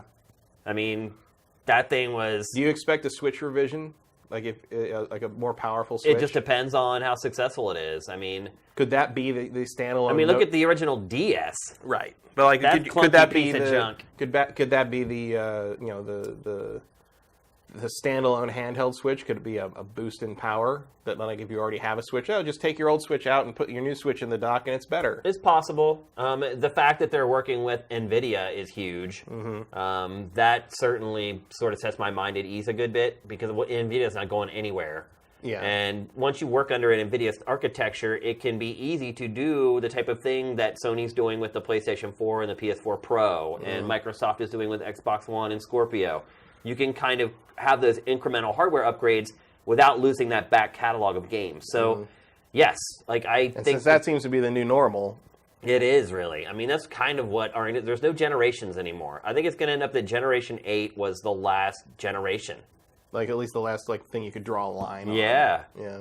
And now I just think it's just going to be these staggered releases. And maybe it is a case that Nintendo, maybe 3 years from now, this doesn't exist. And they have the new upgraded Switch Pro or whatever. And it's powerful with a PS4 or whatever. It's possible. But all we can do right now is look at what we've got. And this is what Nintendo's given us. And based upon having this thing for a week and messing around with it and interacting with other people. Like I said, friends came over last night and I showed it to them, and like, the one person used to work with us on X-Play and he didn't even want to hold it. I mean, he looked at it, he goes, "Cool, how long have you had this?" And I'm like, "A week." And he's like, "When does it come out?" And he's like, "Tomorrow." And he's like, "They gave that to you?" And I was like, "Yeah." And he's like, "Cool." And he walked away. It was like, I had another friend who was like, when we were at the Oscar party when they ran the Zelda Switch commercial, and he was like, "Oh, is that a new Nintendo system?" I'm like, "Yeah." It's like, "Why?" He said, "Why?" And I'm like, "Because the last one didn't do so well, and they've got a new idea now." He's like, "Oh, that's all right." I'm like, "Oh, are you interested?" He's like, "No, I don't buy Nintendo hardware anymore. Not after the Wii." But he's the person they have to win back, and they're not doing it. Well, that's the thing. This really isn't a new idea. It's really the Wii U, it's the upgraded Wii U that we never got because the Wii U wasn't a success. It goes right back to what I was saying like 5 minutes ago, which is kind of what people were talking about with like, "Oh, I can't wait to play the off-screen." First off, the Wii U gamepad's screen was garbage. Yeah. And then it's like, "Oh, you can play them off TV." Like in bed, I'm like, I don't know about you, but my Wii U gamepad did not work in the bedroom. It didn't. It didn't signal go would that drop far. out. Yeah. So this is sort of like, and that's what I'm thinking. Like, fulfilling really, the Switch is just the Wii U Pro. I guess is the best way to put it. And more and more, I don't know what the price difference would have been back then, but really, the Switch is what the Wii U should have been. Yeah. If they'd launched this as the Wii U, I think they would have. It might have been a lot more successful. Yeah. But now it's kind of the same idea in a prettier outfit, so to speak. And it'll be interesting to see if it changes people's... But also because, like, I think when you look at the Wii U, or at least a lot of people when they looked at the Wii U, they made a lot of assumptions about what it could do that are more in line with what the Switch does than what the Wii U could do. No, you're right. And I don't know if they've blown that already, but it's like I really hope at some point Nintendo sort of figures out a way to push it in the handheld department more than as a console, because it's always gonna come up short as a console, but as a handheld, it's really impressive stuff. Yeah. At the end of the day, what's going to matter most is software. It always does. We can sit here and talk about hardware and how many, polygons it can push and how many teraflops, whatever. How bad the games taste. Yeah, I mean, exactly. But all That's of that... the weirdest damn trend I've seen really in a long weird. time. But it is, at the end of the day, all that matters is the games. And so I feel like if Nintendo can get off of that 3DS train and doesn't linger too long making 3DS games and starts getting all those teams making games for Switch, I think it's got a shot. But it's fighting an uphill battle. It's like, your friend. He's like, hey, I don't buy Nintendo consoles anymore. I bought a Wii, and all I played was Wii Sports, and after that, I didn't care. And so it's going to have a robust, and that's I think the real thing that's going to be continually hurting it is once again it's a Nintendo system. Yeah, and I don't mean it carries a bit of a stigma with it. I don't mean that it's a Nintendo system that Nintendo made it. I mean, you're not going to get the new Call of Duty on this thing. You're not going to get Red Dead Redemption 2. Although you did get that with the Wii U, Yeah, but you're not. I mean, you're not. But with this, you're not. You're not going to get Mass Effect Andromeda. You're not. None of that stuff's going to run. You're getting Skylanders and Just Dance. Oh boy, you're getting Skyrim that they won't even confirm as the because it's not special edition. Because it's not. If it were, they would say it. Why? It's obvious that it's not the remastered edition. Because if it was, they would immediately say, yes, it is. Unless, the only thing I can think is... Why would they not tell you? Because the only thing I can think is that there's something in the contract that says only Nintendo gets to say news. That could be. That Todd can't say stuff like that. That would be the one way out, but otherwise... But it's a little disturbing. It is, that's happening. It's like, that game's from 2011. Yeah. And it better run well. Yep. Well, for those of you who got the Switch, I hope you guys are having a good time. I'm surprised you're on the stream if you have got one and you're not out messing around with your new hardware. But that's the other the part of it, too, is that there's really not that much to mess around with. Either you're playing Zelda or you're not using it. Because there's really no peripheral features whatsoever. People are eating Switch games. Yeah. Are eating? Have you not seen this? It's people. Was it Gersman? He was the first one. He was the first one to put the Switch cartridge in his mouth to actually try. And he said like, "Oh my god, it tastes terrible." Like, he was like, "What's going on?" And like it bothered him, and so everybody started licking the Switch games. Yeah. And finally, someone, I think Polygon, emailed Nintendo, was like, "Is there?" And Nintendo responded, "Yes, they coded in a bittering agent." Yeah. A non-toxic bittering agent, so people won't put it in their mouth, so kids don't swallow won't eat the cartridges. Yeah. Because they're small enough to be a choking hazard. Yeah. So now like every game journalist is like licking their Switch games to for a reaction video. I've not licked anything. Yeah. On that note, let's move on. We talk about Borderlands 3. So GDC is going on right now. Actually, it's kind of wrapping up today. It's been going on all week. Not a lot of stories coming out of there. No, it's not a very exciting convention for us. News, yeah. For the coolest thing that I saw was Nintendo showed the 8-bit prototype of Breath of the Wild. Did you see that? Yeah, like that's really 3D, freaking cool. 2D top down. Basically just a proof of concept to try to figure out if it was going to work or not. That was really cool. There was some stuff for Final Fantasy 15 that came out, but undoubtedly the biggest story was they showed that Randy Pitchford and Gearbox showed the first glimpse at Borderlands 3. And it was really just a glimpse. Not really all that impressive, what they showed. But Borderlands has never really been a graphical powerhouse. It's more about its art style, like Zelda. I guess. Sort of. I guess it depends on which Zelda you're talking about. Well, this one. Yeah. So, everyone's kind of down on Randy Pitchford in Gearbox after the whole Aliens... Calling Marines, and Duke Nukem Forever, and wasn't there another thing? Oh, Battleborn. Battleborn's tanked, and then like there was a recent thing where they tried to raise awareness of Battleborn by like endorsing the porn that was being made about it. Yeah, they just got desperate for the game to succeed, and they've been trying everything with that. And so his name's been dragged through the mud a little bit over the last 3 or 4 years since Borderlands 2 came out. But Matt, I have this this feeling that as soon as Borderlands 3 is, all will be forgiven. Randy Pitchford will be A-okay Or again even with if it's everybody. not forgiven, it'll just be like, well, we still hate him, but we're going to buy we like this Borderlands. game. We like Borderlands. It's like, yeah. Because no matter how much you like or dislike a developer, when it comes down, if we want to play something, we're going to play something. Yeah. There's the famous screenshot of the Call of Duty Modern Warfare 2 like boycott things, and it's all just people playing Modern Warfare 2. Yeah. I haven't played a Gearbox game in a while. I mean, I did play Battleborn. I got it for like $5 in a Humble Bundle. Yeah. It was fine. Yeah. For $5. Yeah. Which you I also paid got. 60 for it. Right. But like, I mean, really, the problem was it was right up against Overwatch, even though they aren't very similar games. Yeah, I honestly don't. I think Battleborn is a better game than its sales suggest. Like, You're right, though. It just got swallowed up in the vortex of Overwatch. Mm-hmm. Like, that game definitely deserved to sell better, and they're really not, when you play them, not that similar at all. No, I mean, Battleborn You look at a is a MOBA. screenshot, you think they're identical. Yeah. But when you actually play them... I mean, they're both character action games, but like Battleborn's a MOBA and Overwatch is a shooter. It's just, they're very different things in terms of what they're doing. But it's just, and also Overwatch just has that appeal. Yeah. You look at Overwatch and you just want to go over to it. It's a very visually appealing game, and Battleborn is more like a, huh. Yeah, that's a good way to put it. Some of the character models in that game are just like, what were you thinking, man? Look at I want to play the giant guy with a little head. No, I don't. No, I don't want to play it. Because I remember when we did the beta, we talked about the beta on the show. Yeah. I remember I played it just for that, and I remember sitting at the character select screen of Battleborn for like 5 minutes trying to, because I didn't like any anybody. of them. Yeah. I was like, I don't want to play as any of these guys. I agree with you.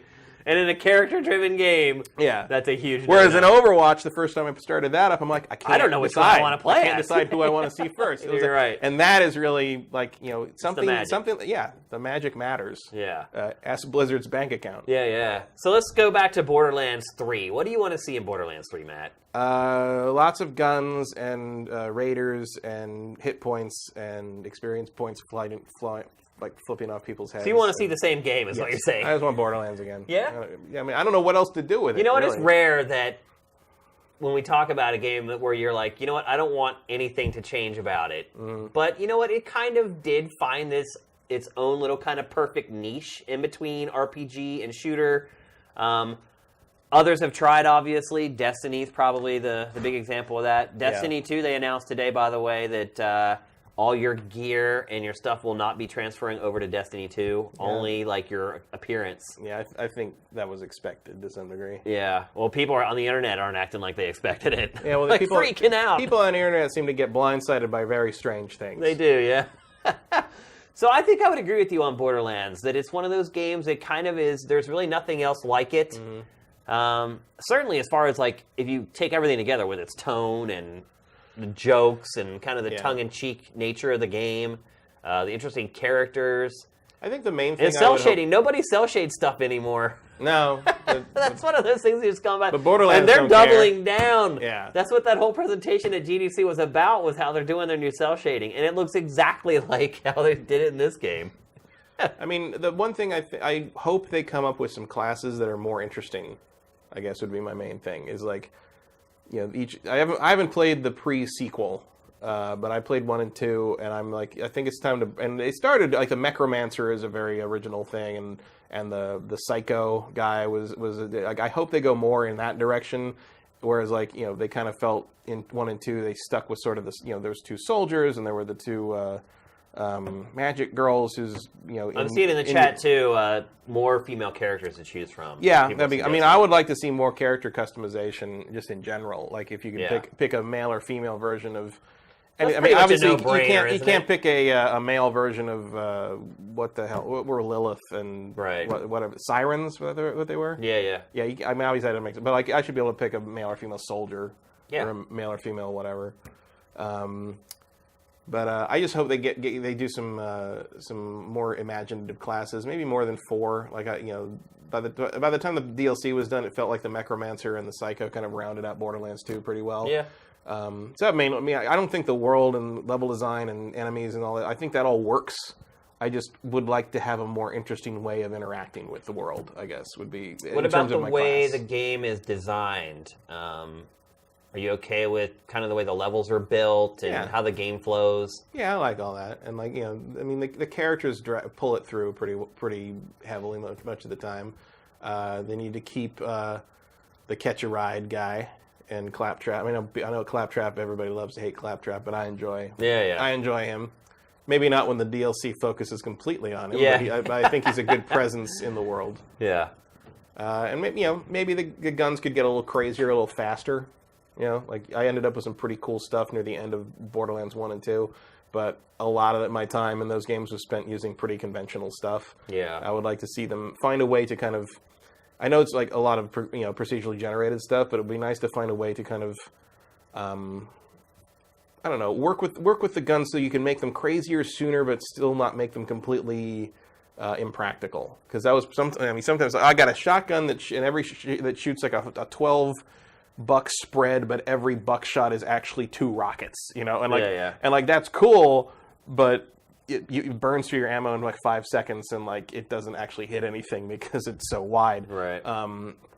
Like stuff like that, but kind of like with some kind of algorithm in there somewhere that like kind of makes sure the gun is still useful in some way, I guess would be my request. I don't know if that's even possible. Yeah. Or I don't know if it's something Gearbox cares about, I guess would be the way to phrase that. Because they seem to take pride in having these ridiculous weapons, and some of them are really stupid. Like, but that's sort of the fun of it to some degree. Yeah. Yeah, this is one franchise I'm okay with basically staying the same. Mm-hmm. I haven't really played anything like it since. Destiny has shades of it, I think. Yeah, I mean, Destiny feels a lot better in terms of like the moment-to-moment shooting. Yeah, overall. I mean, that is the one thing I would say is maybe. But Borderlands has a much more. The controls felt a little floaty to me in Borderlands. Yeah. But Borderlands has much more memorable characters and a more interesting world. And Handsome Jack always, for whatever reason, reminded me of Kevin Pereira. Yeah, he like does. If Kevin Pereira was like an intergalactic like madman, like he would be Handsome Jack. Yep. Which is strange because Kevin Pereira's a really nice dude. Yeah. But like, like just the butt stallion joke. That's a joke that Kevin Pereira would make. You're right. You're totally right. So I'm guessing we'll be seeing more of this game here in the next couple months. Certainly at E3, it'll probably have its big blowout. I'm guessing. You think this year? I wouldn't be surprised if it comes out this year as well. Mm-hmm. This could end up being one hell of a year for video games, man. Well, like when you're talking about like 1998 earlier, like this could be a year that might be able to rival something like that. Yeah, if all the right stuff makes it. I mean, even the stuff that's just scheduled right now to come out, like it's going to be up there. So looking pretty good. Let's move on. Let's talk about Half-Life 3. No, God, let's not even go there. That's what would put it over in the 98 bracket. If Half-Life 3 makes it, it would. Yeah. Well, that would actually make sense because Half-Life 1 was. It's really bizarre. So it was announced this week that Ubisoft is working on another Avatar game. If you remember back when the first movie came out, it put out the Avatar, the video game. I don't remember the video game, but I do remember having to watch James Cameron talk about it for 20 minutes at the Ubisoft press conference. Oh, that's right. With no B-roll. Yeah, that's right. Yeah. That's right. I forgot about that. Yeah. Literally 20 minutes he talked about the game, and they had nothing to show of the game. I mean, the director in the booth at when we're doing it live, and like he just had his head on the we're all just like, oh my god, this is still going. This is still happening. Well, the funny thing is, if the trailer that we have to run along with this that they put out for it, it's just him yammering on. Of course it is. They don't show any of the game.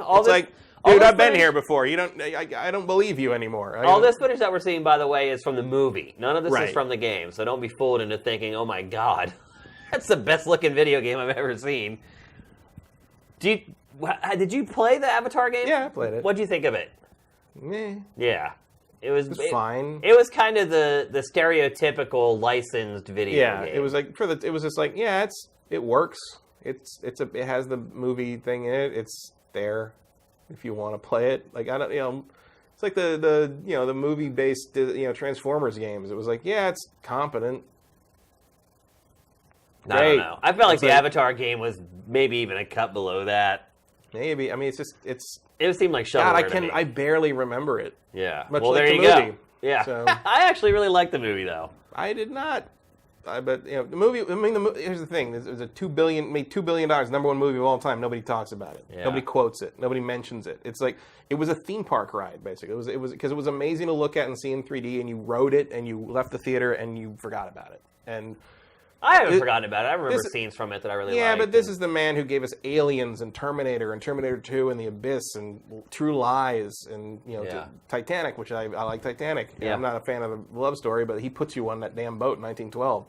And like I can quote you all day stuff, just the memorable moments, memorable lines, memorable characters from all those movies. I got nothing from Avatar. Yeah. Avatar was a tech demo. But now, you're seeing they're talking about the game. The Pandora Walt Disney World land is opening in May. Supposedly they're about to start shooting the first sequel of 4. Really? They're shooting 4 back-to-back Avatar sequels. Wow. First one's supposed to come out at the end of next year. Are you excited for the new movie, the second one? Not at all. I don't care. Wow. I'll probably see it because it's a James Cameron movie. I mean, it's James Cameron. Yeah. I always give James Cameron a chance. It can't be worse than Piranha 2: The Spawning, which was his first film. Let's not forget. Right, yeah.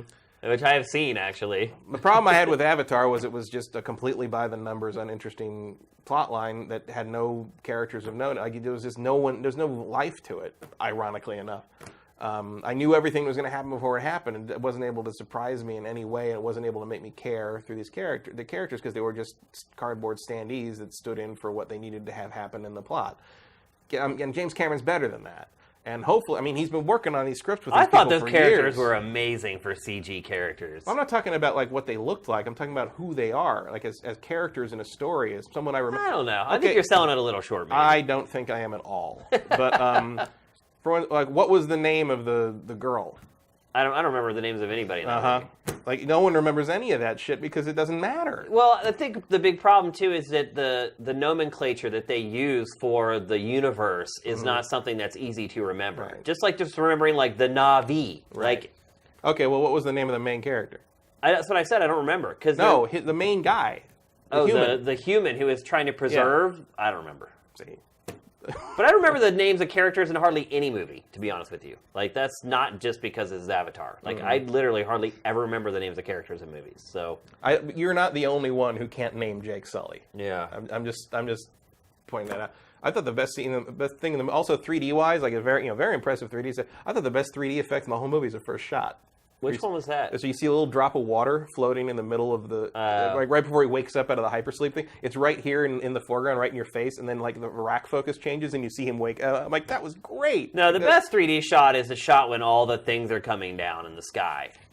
Like they're... I don't even remember that. You don't remember that scene? It's just like a daffodil, when you blow it and like the little things blow off. Oh, they're all like coming down or whatever. What those creatures are. Right. That to me was the best 3D shot because literally it feels like you're in a room filled with those little like filament things or whatever. Anyway. I am excited for the second movie. So. I liked the first movie. I have it on Blu-ray 3D. I watch it every once in a while just to use my 3D TV. The funny thing is I think that might be part of the reason it became kind of a forgotten film. Is like one of the ways these movies catch on is they come out 6 to 9 months later they come out on home video and everybody. Avatar the 3D version of Avatar was held hostage by TV manufacturers for a while because you could only get that by buying a particular brand of TV and sending in for whatever. Oh, that's right. Like for a long time, you couldn't get the 3D version of Avatar for home use except by going through buying a specific TV. It was very strange. Avatar ever come to like HBO or anything like that? I don't know. I don't watch. It doesn't seem like I remember it ever coming to one of those. There was a lot of weird distribution things with that because Cameron they certainly made their money on it. Oh yeah, I mean they don't have to answer to anybody. If he wants to make 4 sequels, go for it. Yeah. But so you have no excitement for this game then? I'm guessing if you don't care about the movies, you really don't care about the game. Well, it depends because I'm a sucker for an open world thing, and if you're going to do actually that world on, I don't care about the story of Avatar. I think the world is interesting to some degree. If you're going to expand it for the sequel and you're going to make the game part of that, yeah, I might be interested. But if you're going to make a Horizon on Pandora, yeah, that's pretty cool. I'm into that. But again, and I assume because it is Ubisoft, like it's going to be Far Cry Pandora, basically. But it wasn't. The last one really wasn't. No, but that was kind of before they had that rhythm down. Yeah. Now a Ubisoft game kind of is what we know it to be. I just wonder if Ubisoft will dedicate that much money to a licensed game like that. I mean, obviously we don't know what the sequel's going to do. Yeah. But like, this is the sequel to the biggest movie of all time. It is, yeah. Unadjusted. But this movie, the first movie, made $2 billion. Right. Nobody ever thought that was possible, for a movie, let alone for this stupid movie about blue cat people that people had made fun of since he proposed it in the 90s. Right. Just like Titanic. Titanic was a giant disaster. It was the most expensive movie ever made. He was a complete weirdo and fool for doing all this. He'd gone crazy diving to the wrecks over and over again. Boom, biggest movie of all time. Like, that's the thing. Is like, I'm What is it about him? He just knows how to tap into something. Isn't it crazy? The man, since Piranha 2, The Spawning, they'll never let him forget he made. Everyone's first movie sucks, right? Typically. But again, also he's working with Roger Corman. What are you going to do? Yeah. But when he was let loose to do what he wanted to do was the Terminator. Yeah. And ever since, every single movie he made since then, bam. not just bam, bam, bam, but defined the pop culture of the time. Like, a robot chasing you from the future, everyone knows that's the Terminator. Yeah. Aliens, almost 90% of Aliens script is quoted by, in general by people who have seen it because it's so quotable. And it changed action pictures forever. And horror. Yeah. Yeah. Terminator 2 obviously defined the modern blockbuster for the 90s. Yeah. True Lies, like, I don't have anything with True Lies, really.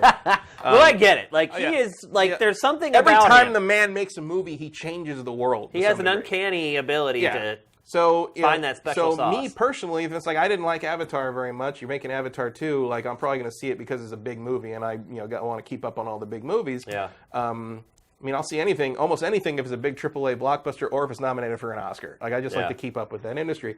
But, like, I am certainly not dumb enough to say, like, Avatar 2 is going to bomb, because... Oh, it's not going to bomb. You bet against James Cameron, you're betting against yourself. Basically. Okay, so here's my question. More excited for Ubisoft taking on Avatar or Square Enix taking on Marvel? Whew. I am more confident that Ubisoft will do a good job, but I am more interested in playing a good Marvel game. Fair enough. I'm more excited with Square Enix working on Marvel because I feel like we already know that Square Enix has given these games to an excellent studio, and in some case, in at least one of the studio's cases, they needed this because otherwise they're going to keep going down that Deus Ex path, which was just going to lead them to ruin. And so I'm glad that Square Enix was kind of like, hey, like, gave him a little pat on the head, spun him around, and then sent him in a new direction because I think that's what they needed. So there's no question that studio has the chops to deliver an excellent Marvel game. So I'm way more excited about that. Looking at the way Ubisoft handled the last Avatar game, it was basically just shovelware. So I don't have a lot of faith in it. I think Ubisoft has changed a lot since then. Maybe. I just don't think that they're going to dedicate the same amount of time to a game like this that they would dedicate to, like, the new Assassin's Creed, which some stuff leaked from today. Yeah, well, see, I think... Here's the scene I was talking about. They just showed it right there. I mean, it's possible, but I think if Ubisoft does decide to kind of, like, half-ass the Avatar game, they're fools. But that's the one thing I would say, is that James Cameron is kind of a mark when it comes to video games. Yeah. Like, he's easily fooled. He doesn't quite get, like, what consoles are capable of in real time. Like, like, I remember the last game, he was gushing all about, I can't believe what they're doing. And then we see the game, and it's like, bro, that's like shovelware. Like, he can be had. Yeah, but I feel like all they have to do is follow their formula. Yeah. They could just reskin Ghost Recon Wildlands with Pandora, and that's a pretty damn good game. Yeah.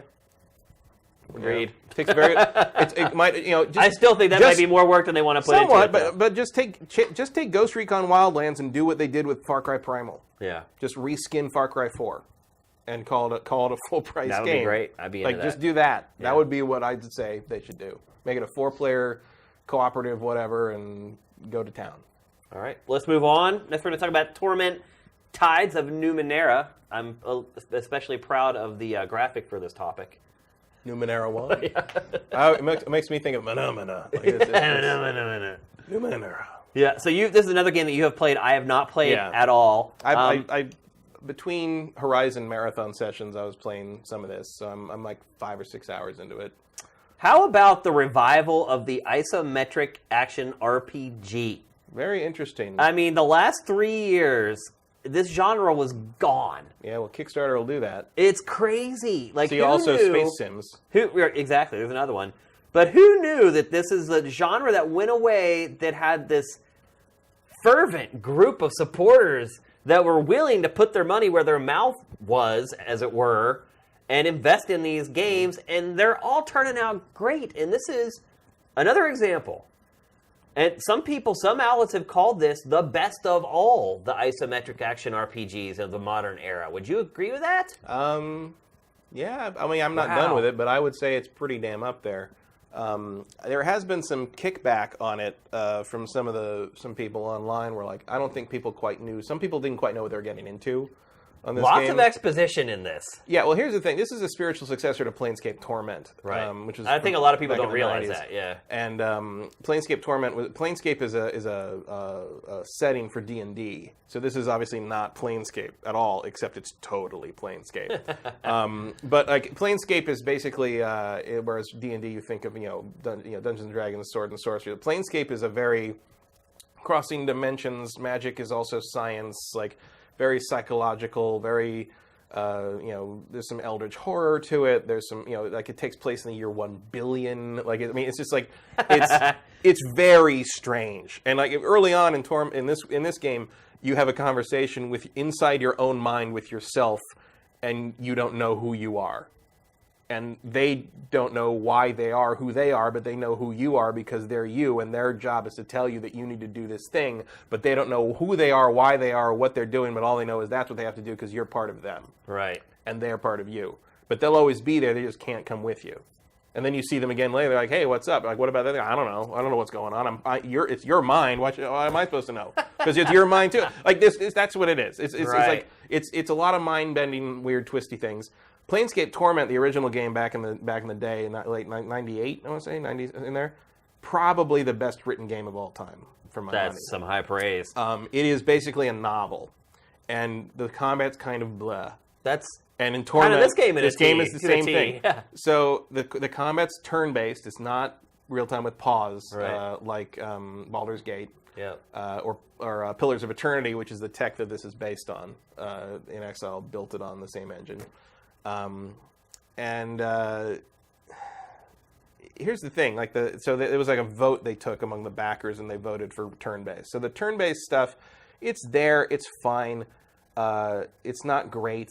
I've seen some people talk about, like, there was like a combat situation, they wanted to sneak past some NPCs. There was like 20 NPCs, so they had to wait they had to sneak like 10 meters.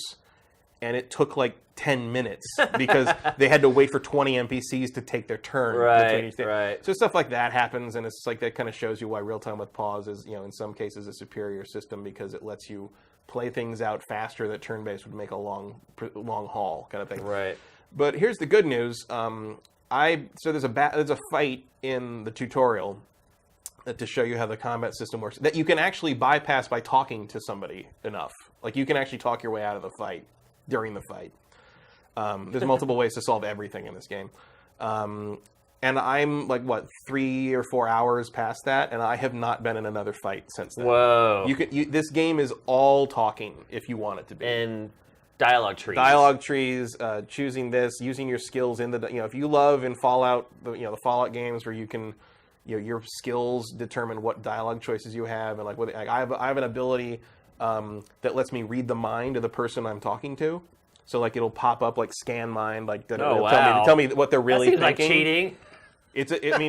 The archetype you have to take to do that does limit you on a bunch of weaponry stuff. So basically, I cannot ever use medium or heavy weapons. Oh wow! So I'm stuck with basically rapiers and knives and light crossbows. So it is not in my best. I'm a mage, so I can cast some spells, but it is not in my best interest to let a fight break out.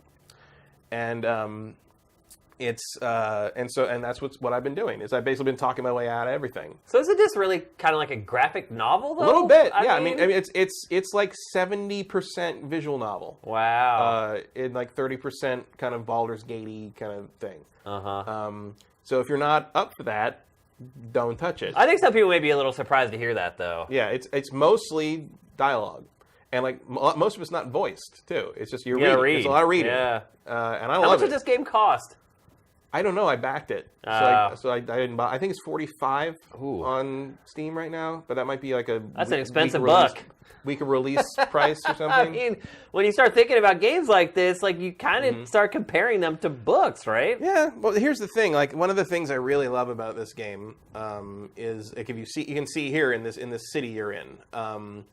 It has this level of imagination to the world that like you used to get in games like Myst and those like old point-and-click adventure games, Timescape, the Journeyman Project, stuff like that, like Time Lapse. Those old games where you felt like you were in kind of a place that made sense and someone had thought through and designed and a place that you wanted to learn more about, most importantly, because that's what's going to move you forward when you're playing a game. Yeah, and obviously it doesn't. You don't have to do that. Like you don't have to use a turn-based dialogue-driven game to do that because look, Horizon has a very similar thing going on with its world, but just the scope of the and again, because this is a planescape-alike, there are multiple planes and things you're dealing with. There's this is like very early in the game, and you can't see it, but over to the right, there's like this like interdimensional clock thing that if you're talking to the people there, they're like, well, we'll help you if you fix the clock. And the way you have to fix the clock is you have to look, like the clock shows you a bunch of different glimpses in time. And like the glimpses in time all happen in the same place you're standing, but through different eras. And you have to read the descriptions of the scenes you see, and then look around while you're seeing those scenes in the dialogue thing, and read the description of what it tells you the city you're in looks like in this time period, and decide which. You have to decide which of the different stations takes place in which time period from the description, and then figure out which of the scenes you're shown from those time periods match each time period and lock them into each location. Yeah. So you have to like figure out, this one thing happened very recently. So you see like, the description of looking around here, you see people that you see now in the city, but younger. So this that's sounds recent. more like, and like, in all honesty, like a point-and-click adventure game than an RPG. You're not wrong. I mean, it's like where it's from. The tradition of Planescape Torment comes from. It's similar to Fallout 1 and 2, and similar to the early Baldur's Gate, and where it comes from that intersection of the point-and-click adventure world meeting that computer RPG world, and sort of taking some of the tech that the point-and-click adventures had, and adapting it to the RPG idea. And that's sort of and obviously something like Baldur's Gate or especially Icewind Dale went very combat heavy in that, and Planescape Torment went the opposite direction. And was here to, Chris Avellone wanted to tell a story, and he really told the story. I mean, the script for that game must have been like, the size of your head. Yeah. It was huge. And this game is similar. And like you can finish, this is not like a ridiculous, crazy thing. You can finish this game, I'd say, from what I'm reading, about 20 hours. That's not bad. And then, of course, it's not like an insane there's commitment. so many different ways, to do it. Look, the very first... Well, you can go back and play it again. Play it again, play it as a very totally different character, play it as a combat-heavy thing if you want to. You can... there's all these different archetypes to play with. You can mix and match however you want. And so far, I haven't run into a point where like there was no way to get past something. And then, of course, the other thing about it is failing is interesting in this game. Failing is very rarely game over. Sometimes it's just a different path. Right. And the game is ready for you to fail certain things and to adapt the story to that failure. Are you enjoying the game? Yeah. It's not something I'm sticking with for hours and hours at a time because after a certain point, it seems like a game like this you have to though to keep track of everything that's going on. But there's a very good journal you can go back to and read. It's a little archaic in terms of like the user interface and stuff. It's a throwback game. Like it's not pretty. It's the character models are not tremendously detailed, as you can see. Yeah. I do love, like, if you see the one character there that's sort of like has ghosts around her. Yeah.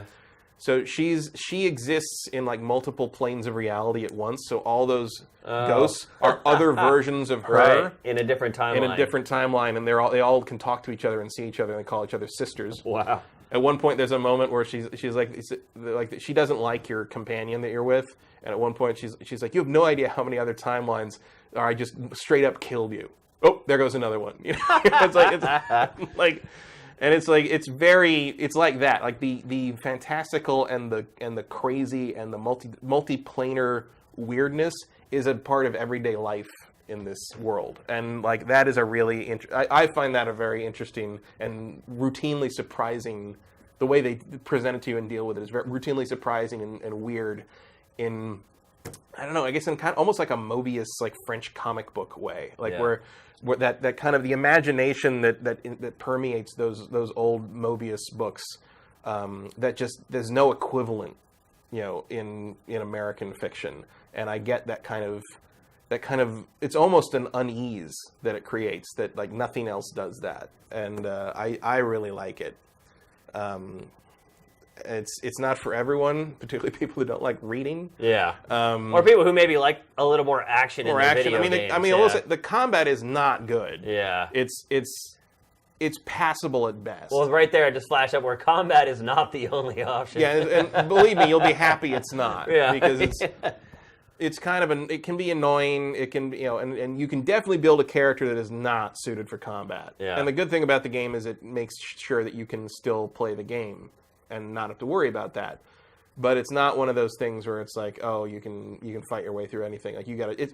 And for a similar thing to that, I would say Age of Decadence came out, I think, last year or the year before. Very similar thing where you have to pick your role in the game, your class, and you got to play that role. Age of Decadence has a merchant character class where basically you talk your way and bargain your way out of everything. Huh. And if you decide to get in a fight as a merchant, you're probably going to die. Like right. It's like you have to play your character. You are not a jack of all trades. It's not a BioWare game where I can appreciate that. Where you can just like, oh, I'm a mage who specializes in computer use, but I can also like blow somebody away with a cannon or something. I also am a master of explosives. Right. These games are more for like you want to pick a role and play it in the world and go through the story like that, and you're not worried about missing out on stuff because there's just certain things. You know, there's an early quest where some guy wants you to steal something, and my character is just not suited for that. That's not what he does. Suited for that, and B, wouldn't want to support the person who's doing this. So I said no. Right. And that's that. Oh. Like, you know, whereas like in a BioWare game, I'd be like, yeah, I'll do whatever the hell you want. Let's go. Right. You know, like it's not you don't that even important. Think about you know? it. Yeah. Because you're always going to be, it's not like a AAA, you know, big release now where like you're always going to be somehow equipped to complete whatever quest the game throws at you. Whereas a game like Torment, you have to make your decisions carefully based on what you've built your character to do. Like a game is not going to help you if you are, you know, you're a big clanking soldier guy.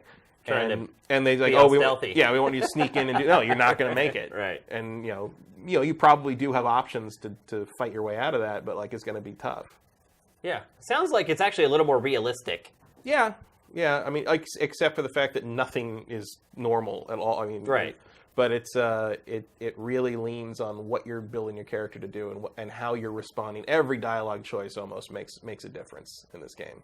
All right, let's move on. We're going to talk next about everyone's selling video games. Matt, maybe Sifted, we should open up our own little retail shop for video games because it just seems like everyone's doing it these days. It was announced this week that Twitch will now sell games. So streamers say they're streaming a game, say they're streaming Breath of the Wild.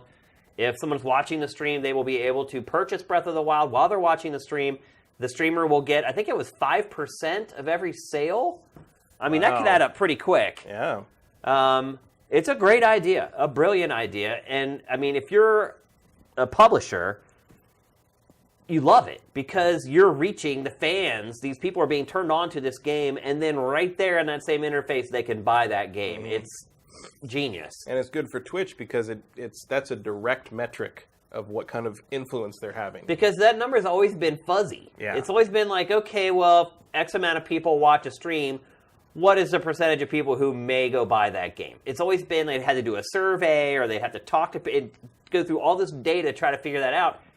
Right now, the proof is just right in the pudding. Right. And now you got to wonder if there's going to be any kind of incentive. It could hurt Twitch, though, because if people aren't buying the games, and then it exposes Twitch as you know what? People really are watching other people play games because they do not want to buy the games themselves. I mean, it could actually backfire a little bit where the publishers are like, wait, we have the data now, bro. We don't want to pay you that kind of a rate for advertising because it's obviously not working. It's a gamble. It is. I mean, it's great. I love that Twitch has kind of just pushed that all to the side to create a service that's as good as possible for its users. And I think that's where you're successful or whether you fail, whether you're a website or a service or something like that, is always thinking about your users first. So I feel like Twitch, right on the money in that regard. But it could ultimately come up and bite them in the ass. And then the other thing that was announced this week, Microsoft announced Game Pass, basically taking on PlayStation Now with a game streaming service for Xbox. They're saying it will not affect games with gold each month. We're still going to get the same free games we would have got normally, but it's basically going toe-to-toe with PlayStation Now. How do you think it's going to fare against Sony's service, which has already been around for a while now? I don't know. That's an alien world to me. I don't do the PlayStation Now thing. I don't either. But I think what you need to look at is a library, right? That's available. Do you feel like Microsoft's library is going to be one that's going to be able to compete with that of PlayStation? I mean, if they dig into the back catalog, sure. How does it do 360 games as well? It does, yeah. So that's a pretty good toe-to-toe there. Yeah, I mean, I think it kind of parallels what's going on right now, which has the best first-party games. Yeah. And right now, it's no competition. I mean, Sony's just kicking ass and taking names right now as far as first-party output is concerned. And Microsoft, I mean, I'm looking in 2017, and I'm like, what am I going to play on my Scorpio? Crackdown 3? I don't know. And it was I was waiting for Horizon last week. I was digging through my systems. So I was like, oh, what's in here? What haven't I played? I found the demo. The demo I downloaded never really played of Recore. Yeah. Which was like a 30-minute time thing. So I loaded. I'm like, oh, this is pretty cool. It's all right. It's fun. I go, okay, buy the game to continue playing. I'm like, all right, I'll buy the. It's like $54. It was like I don't remember what it was, like $40 or something bucks on the. I was like, nope. No way. And I looked up. I looked up on Amazon. It was like $14.99 for code. Wow. So I'm like, done. And so and I bought it. I got the code, put it in. There we go. I'm like, there's your problem, Microsoft. Well, actually, the last episode of Pactor Factor talks about that a little bit. Now I switched to playing on my PC, of course. Yeah, the disparity between the cost of digital games and the cost of retail games, because there's some countries where you can actually go buy retail cheaper than you can buy them digitally. And he explains it's probably one of the best answers he's ever given to a question ever on Pactor Factor. And I feel like a lot of people may have heard the question and just clicked and stopped watching it. You should go back and watch it because you will learn something about how gaming retail works in his response there. What I found was most interesting about this story, though, was that as soon as Microsoft announced Game Pass, GameStop's stock, say that 5 times fast, plummeted. And I can't quite understand what investors were thinking there. Because I think a lot of investors are waiting for... They think GameStop's used game market's just going to go down the toilet? No, they think that they're waiting for the thing that kills GameStop. That's really what's happening there. Is they're waiting... They don't know what it's going to be, and they don't know when it's going to be, but they're all expecting something to happen to send GameStop into that final tailspin. And every time someone announces anything that feels like it would impact brick-and-mortar retail sales or their kind of pawn shop business model, somebody panics. And I think that's what's happening. Well, a lot of people panicked. Yeah. Obviously. I mean, for the stock to go down that much on the heels of this news. How far did it go? It lost like 5%. Wow. Yeah. I think that's what's... I mean, people are basically jittery about GameStop to some degree and wondering when that's going to happen. Because it is... I don't think it's going to happen right now, but brick and mortar. Yeah. So yeah, I think that's what... Anytime any major company like Microsoft or major publisher announces like, oh, we have this new way to get video games that will no longer feed into the used game channel, everybody who's invested in GameStop kind of goes, whoa, yeah. So that's probably what's happening.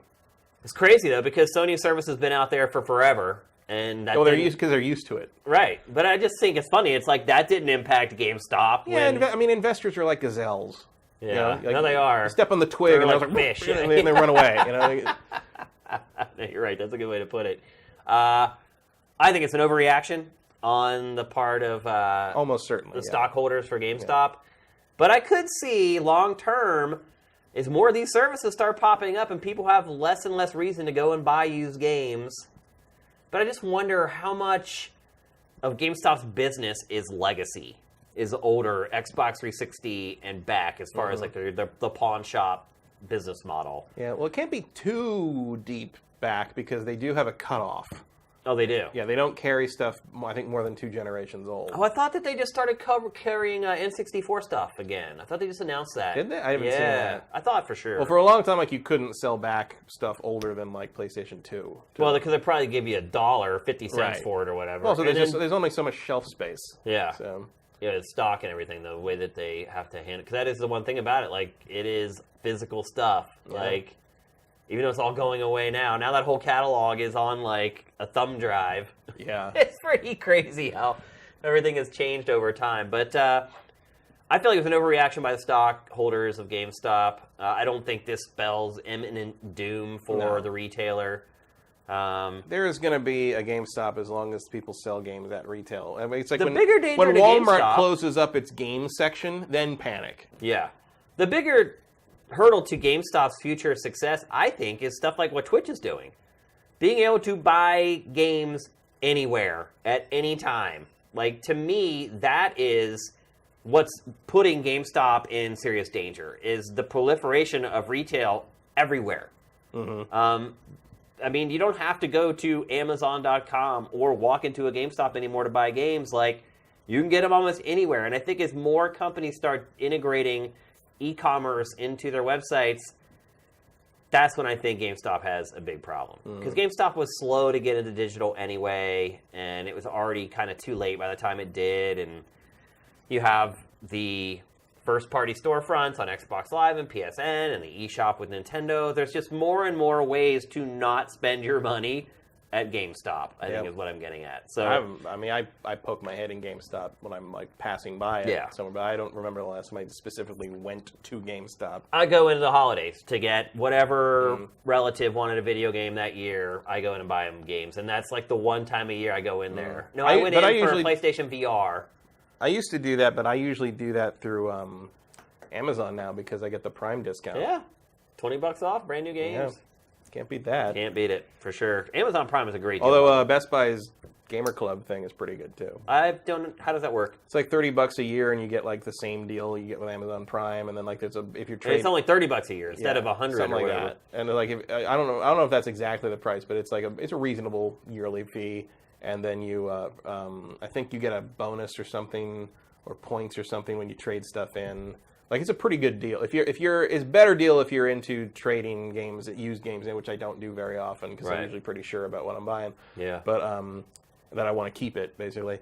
But if you're regular trade in, like it's a really good deal apparently. And only $30 instead of $107, I think. Prime. Yeah, I might not have that number right, but it's a good deal. I continually see people say it's like how they buy games now, physical games now, is through Best Buy's Gamer Club.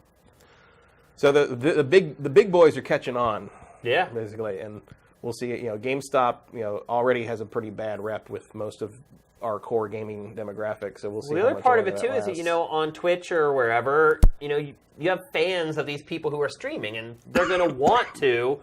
Help them out. Yeah. And it's like, why would I go buy this at GameStop if I can buy it right here on this stream and support this guy that I really like? And you got to wonder if like that would be helpful in like a That Dragon Cancer situation. If the guy streaming it can be like, hey, help this guy out. This is this is a great game. It helps me out, helps him out. Like go for it. Like, if you can work out something like that, it could. Where it gets dirty then is you start having like Twitch streamers like begging. Right. Like right now. Please go buy games on our stream. Yeah. Like, seriously, like it'll get like that. It'll go the next step beyond the give me a thumbs up and a like and a share and all that crap that people do on Give me a like and a share and a subscribe and a buy. Yeah, they're just going to add it right onto the spiel, I guess. So we'll see. We can do that on this stream and just like point down and be like, don't click the button. It's terrible. Don't buy it. You're right. Well, it's like reverse psychology. They'll be like, screw you, I'm buying that game. No, don't. No, don't. Deactivate the button, Sam. Deactivate the button. We actually don't do any of that stuff. Like, we don't have tips. Like, we don't have a way. One thing I wish we could do on our stream is have a way to know when new people subscribe, because when I finish every broadcast, like, I'll have like 10 or 15 emails from people who just subscribe to our channel, and we had no idea. Like, how do these people set it up so that, like, when someone subscribes, they get an alert? I don't know, I'm too old to know that. Yeah, I am too. Sam, I can't do you know that? Figure it out. You're younger than us. Put it in the chat. Yeah, because I would love to be able to recognize somebody when they subscribe to the channel, because I think that builds a lot of channels, is like when somebody subscribes, they're like, hey, thank you for subscribing, and like people are doing it right now, and it's just totally going by. So maybe in the comments on the archive, you guys can fill us in. If some of you guys are like streaming demons or whatever, you can fill us in on that stuff. Let's say it's a chat bot that does that. How do you even like use a chat bot? I think we'd have to have somebody like monitoring the chat, or it'd have to be a bigger operation. Yeah. I don't know. It seems like we moderator. What? Make you a moderator? You can't even make me a moderator. Yeah. I don't know why that is. You have to type something in so I can click your name, I think. Or we tried that last week and it wouldn't work. Anyway, it's time to move on to The Legend of Zelda, Breath of the Wild. Gave you guys kind of a preview of it with last week's show, with maybe a little bit of opinion sprinkled in there. The 14-page the embargo crazy embargo and NDA that I was under. It didn't really let me share how I really felt about the game, but today I can tell you everything and anything you want to know about Breath of the Wild. Unless you've been living under a rock or you've been working your ass off at your job or whatever, I'm sure you've seen by now the absolutely insane review scores for Breath of the Wild. Maybe the highest reviewed game I've ever seen. It has a shot at catching Ocarina in terms of Metascore. Yeah. I didn't think I'd ever see the day that would happen. Well, that was why it's my first draft pick. Yeah. Wow. Yeah. You hit the jackpot on that one. I'm praying now that Mass Effect comes in at least a 9 or higher. Wow. The first thing I have to say is wow. I've now played this game 30 plus hours, and that is the first thing I said when the review started rolling in yesterday was wow. That doesn't sound like a good wow. Wow. Oh, wow. Wow. Like, that was pretty much me verbatim when those reviews started rolling in, because just off the top, it's a great game. It is a really good game. I've played it for 30 hours. I'm still enjoying it. I'm still having fun with it. But wow. Wow. Man. I think what struck me the most after I got over that everyone was just giving it a perfect score, and I mean everybody, was... That's kind of funny. Yeah, I guess. I mean, not everyone did give it a perfect score. Like, Easy Allies gave it like a 4.5 or something. Was it Easy Allies that did that? Maybe. Maybe it wasn't. Maybe I'm thinking of Easy. Yeah, Easy Allies. Well, gave it a 4.5. And here I'll say this too: the guy who reviewed it for Easy Allies, the last Zelda game when it came out, he took it home and put the whole game up on YouTube. Yeah, before it came out. Yeah. So he is like the world's biggest Zelda fan. I mean, I've never met someone who loves Zelda the way he does. Like, he didn't give it a 5. He did not. He gave it a 4.5, but not a 5. But anyway, what I was saying earlier is that what struck me after I got over the fact that everyone was giving it perfect 10s was that I'm reading the reviews. Nobody had any criticism of the game whatsoever. Like, you look at, like, a lot of reviews will have pros and cons, and, like, the con section is just, like, empty. Like, it's, like... It's the worst thing about The Legend of Zelda Breath of the Wild is that it might be too good. Right, yeah. and I have tons of criticism for this game. And again, I'm not saying it's not a good game. It is. It's a great game. And it's probably top 3 or 4 Zeldas for me. But I've seen a lot of talk about the technical shortcomings. yeah, I mean, we talked about like, that already when we talked about yeah. the Switch hardware. So I don't want to be... But that alone seems, a lot of stuff gets docked for stuff like that. Yeah, I mean, I don't want to beleaguer it. I mean, the one thing we didn't say that I was talking about the draw in and the repetitive textures. I mean, just look at what you're looking at right now. That is the same texture just slathered over and over on the world. It's the frame rate drops, dude. The frame rate drops in this game drop like to unplayable levels often when it's in console mode. Handheld mode, it runs great. It is so freaking bizarre. Like, and they've dialed back the processing power for the handheld mode so the battery life doesn't get hammered. But less power, at 720p, it runs way better than it does on a TV with more power at 900p. I think that's... 720p is a lot less than 900. I mean, that's a substantial jump. I guess. I mean, it also looks better on the handheld than it does on my TV screen. It's all blurry and textures are not good on the TV. But let's talk about the game itself. I don't want to sit here and beleaguer the graphics. Everybody can see it for themselves how the game looks. And look, don't get me wrong. I thought there are moments of the game where it looks amazing. Right. Well, I saw there was a patch that went up, and some people were saying it fixed the worst of the frame drops. I haven't got a patch for this yet. No? Nuh-uh. No. But I haven't played it today. I played it last night. Okay. So maybe they put out the patch today? I don't know. I was seeing it overnight, but I wasn't clear on when the patch had gone up.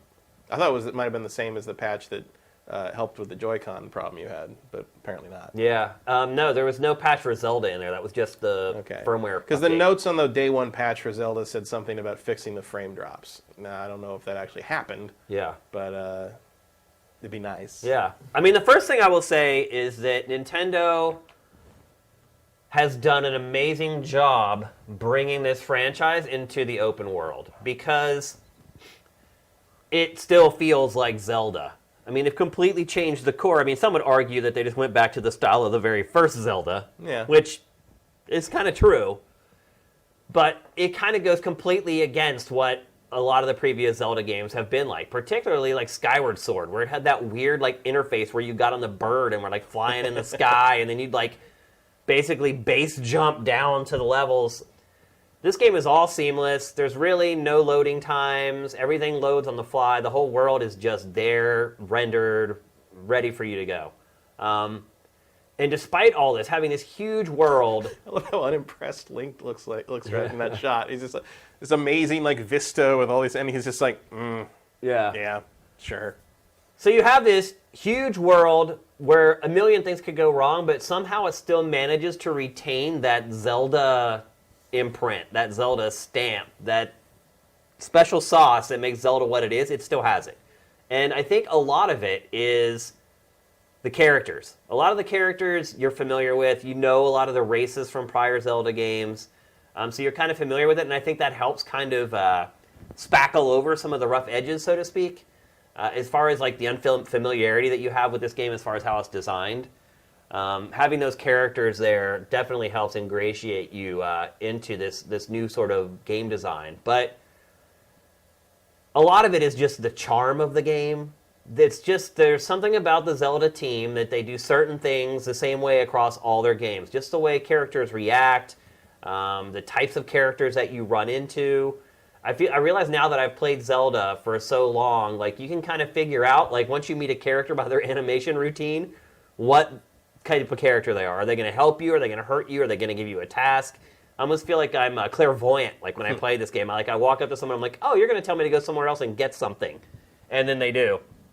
Are the NPCs in this as weird as the usual Zelda game? No, they're really not. Like you know what I'm talking about, where like when Ocarina showed up and all of a sudden everyone was like a mutant? No, they're not. And there's a lot of back and forth in this game where you run into an NPC somewhere out in the middle of nowhere, and they'll say, hey, there's this guy back in this town that I need you to talk to. And you'll remember talking to that person in that town. I don't know how or why, but I'll be like, yeah, know what? I know exactly who you're talking about. And because there's a really good fast travel system in the game, it's very easy to just travel right to that town and kind of finish that side quest like right away. Where I'm having my biggest issues and criticisms with this game is travel. So right now you're seeing the horse.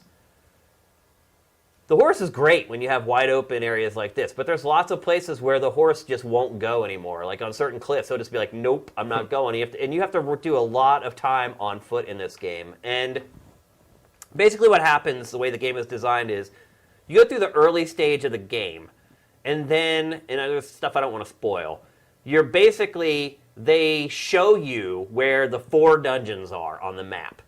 And Matt, I do have to say that what you were saying all along about how there aren't aren't dungeons in this Zelda, you were kind of right.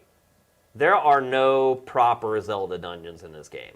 Wow. Again, I don't want to spoil what it is and how the dungeons work, but there are 4 quote-unquote dungeons, and they take maybe 20 minutes to complete. I've been in shrines that have taken me longer to complete than what are supposed to be the dungeons in Breath of the Wild. And so anyway, once you get to a certain point of the game, they're like, okay, here are the 4 dungeons that you need to go visit. And they plop them down on the map. And there's no indication of what is in between you and that point on the map. It's just like, okay, you need to start heading in that general direction towards that dungeon. And the world is so intricate and wound together like spaghetti that it's very easy to head off in an entirely wrong direction for like 30 minutes and then get to a dead end. And just literally get to a place where like the world doesn't go any farther. And then you have to warp back to one of the shrines you previously visited. Because that is one of the advantages of finding a shrine, is it creates a fast travel point for you. So, and look, along the way, maybe you find a shrine to take on, or maybe you find a great weapon or something. So it's not like you're completely wasting your time, but there's a lot of time spent playing Breath of the Wild where you waste it. Like, you feel like you just burned like 40 minutes of your life for nothing. Because even once you travel through some of those territories, the map doesn't really fill in until you get like a particular thing that will actually show and reveal the detail of that area of the map. And so the map system, to me, it feels a little archaic. You spend a lot of time just kind of running around, wondering what you're supposed to do, and then sometimes you'll travel for 5 or 6 miles, and you'll get there and you'll realize that you do not have the clothes that you need to enter that area. Either you don't have clothes that are warm enough, or you don't have like enough cooling agent, or whatever the weather may be. You don't have what you need to offset Cooling that. agent, just take your shirt off, Link. You don't have what you need to get into that area. So then you have to go back and warp back and try to find a shop where you can buy the stuff, or you have to go and farm rupees. There was one section of the game where one of your allies gives you bomb arrows and then says, okay, we're going to go fight this blank. So you go and you fight the blank, and they don't tell you, like, you know, use these arrows sparingly, because he gives you some, and he's like, hey, I'll help you, and he gives you some. He doesn't tell you that if you use all those arrows and you don't defeat what you're trying to defeat, there's no more. So you have to then go back and try to find someplace to buy bomb arrows, which it just so happens are in the town, but they'll only sell you like an X amount of them. So, and they're crazy expensive. So you end up spending like all your rupees you have on. There's all kinds of little quirks like that in the game, is what I'm trying to get at, where it's like, it doesn't feel like everything was completely thought out. But then there's other parts of the game where it's just like mind-blowing, where you can do little things that you never thought, like being able to combine like different parts of your attacks together, being able to like use your shield as like a snowboard, and then hop out of that and then go to shoot your arrow in midair, and it slows down time like bullet time. Like, there's all kinds of cool little stuff like that. It's a Zelda game. Like, Zelda games always have these little like Easter eggs or just cool little attentions to detail. And this game has that in spades. But it also has, in my opinion, some things that it seems like weren't completely fleshed out, or maybe even the consequences of some things were maybe a little overlooked. Because there really are no dungeons, and there's just 4, and you can get through them really quickly. This is the game, like what you're looking at. This is what you do for however long you spend playing Zelda. It's either riding around or running around, discovering, finding new little pieces of terrain. It's little buildings like the one that we just flew to right here. It's finding a cave. It's stumbling upon like a little mini boss out in the middle of nowhere. A lot of people will play this game and never experience the same things as somebody else. Like I literally just stumbled into a boss out in the middle of the woods, just in the middle of nowhere. It was the big rock boss that we've seen in the trailers. Like I just found him. Like there was no build up. There's nothing, no waypoint telling you to go and fight this. It was just I'm just walking around the woods and there he is. And that's the one thing I kind of like about the way this new game is designed. But I honestly feel like I want a more guided experience from Zelda. And I know some people may think that's crazy or whatever. I just feel like I've wasted a lot of time playing this game, I guess is the best way I can put it. And it's boring, a lot of it. Like, I don't like I think the other thing I would say, too, is it's a survival game. It's way more of a survival game than than the action adventure that it used to be, or some people would say loosely an action RPG. You're always having to monitor your weapons. Like you get a weapon and you don't want to use it because you're like, oh, this is a level 40 weapon. I don't want to waste it on these guys. So you put it in your pack, and then it becomes this game of, okay, I need to use a sword to whack a switch. I need to go into my inventory. Select the tree branch, because I don't care if that breaks, go back to the game, whack the switch with the tree branch, go back into the menu, actually choose a weapon that you can use. I saw some people in their reviews talk about that like it was great. And I was like, what? That sucks. Like, I don't like that. I don't like how the shields wear out. I don't like how the bows wear out. Like, you get something that you like, and like you use it a handful of times, and it's gone. Is there ever a way to repair them? I've never found a way to repair them. Nope. I have never liked the weapon degradation system ever. It's like I don't even like it in Fire Emblem. Yeah, I think the thing is like if you do not like being encumbered in games, which I hate. Like I hate when you carry in too much stuff and you walk slow. That doesn't happen in this game, but it's the same kind of a nagging annoyance. You always have to worry about the temperature. You always have to worry about your weapons. You always have to worry about your shield. All of these things like come and go with the wind. And some people are going to like that micromanaging part of it. I personally don't like it at all. I honestly like the design of older Zelda games where you have a little bit of like that open air feel. Like even Ocarina of Time, you had areas that were open and had big fields to explore, but it was still kind of a guided experience. Like you didn't just spend an hour walking around looking for stuff, and that's what you do in this game. And I think people who like to discover things will love this game. And people who like to just wander around and hope they stumble into something are going to love it.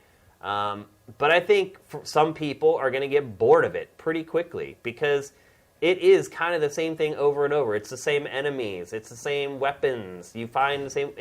ultimately you do get more powerful weapons and things like that, but for hours and hours at a time, it's the same weapons that you pick up over and over, and you're fighting the same enemies over and over. The enemy variety in this game is pretty lacking. Again, it's a great game. I'm really enjoying it. But for these outlets to not find anything to criticize about this game, to me, it's just mind-blowing. Like, there's plenty. And this is just like the surface stuff. Like, if I really wanted to nitpick, I could. So I guess what I'm trying to say is, I'm not saying that these other reviews are wrong. I'm saying that if you think because of the scores the game is getting that you're not going to find any faults with it and it is like a perfect experience, you're going to be disappointed, without a doubt. And the other thing I would say about the 10, and this is coming from someone who's never given a 10 in his entire life, and I've been reviewing games for 20 years, I just never have, and maybe it's just circumstance, I never have to play the right game with the right scoring system or whatever, I just never have, is... You think back to Ocarina of Time, which in my opinion, if I had reviewed Ocarina of Time when it came out, I absolutely would have given it a perfect 10. But if you look back at that game, look at all the things that game did first. Mm-hmm. I mean, it laid the template for this game and all the other action adventures that were going to come after that. I mean, it created Z-targeting, which is used in every game. It's used in Dark Souls, in Bloodborne, in everything, every action adventure. It created so many tenets. Just riding a freaking horse, like in 3D, like so many things that it did for the first time. And I look at Breath of the Wild, and it's a Me Too game. It is the franchise finally coming up to speed with its contemporaries after a decade of falling behind. And I can understand where Zelda fans would be like, glory, glory, hallelujah, perfect 10. Like, I could totally get Nintendo fan sites giving this game a perfect 10 because it's giving them what they have wanted and asked for a really long time.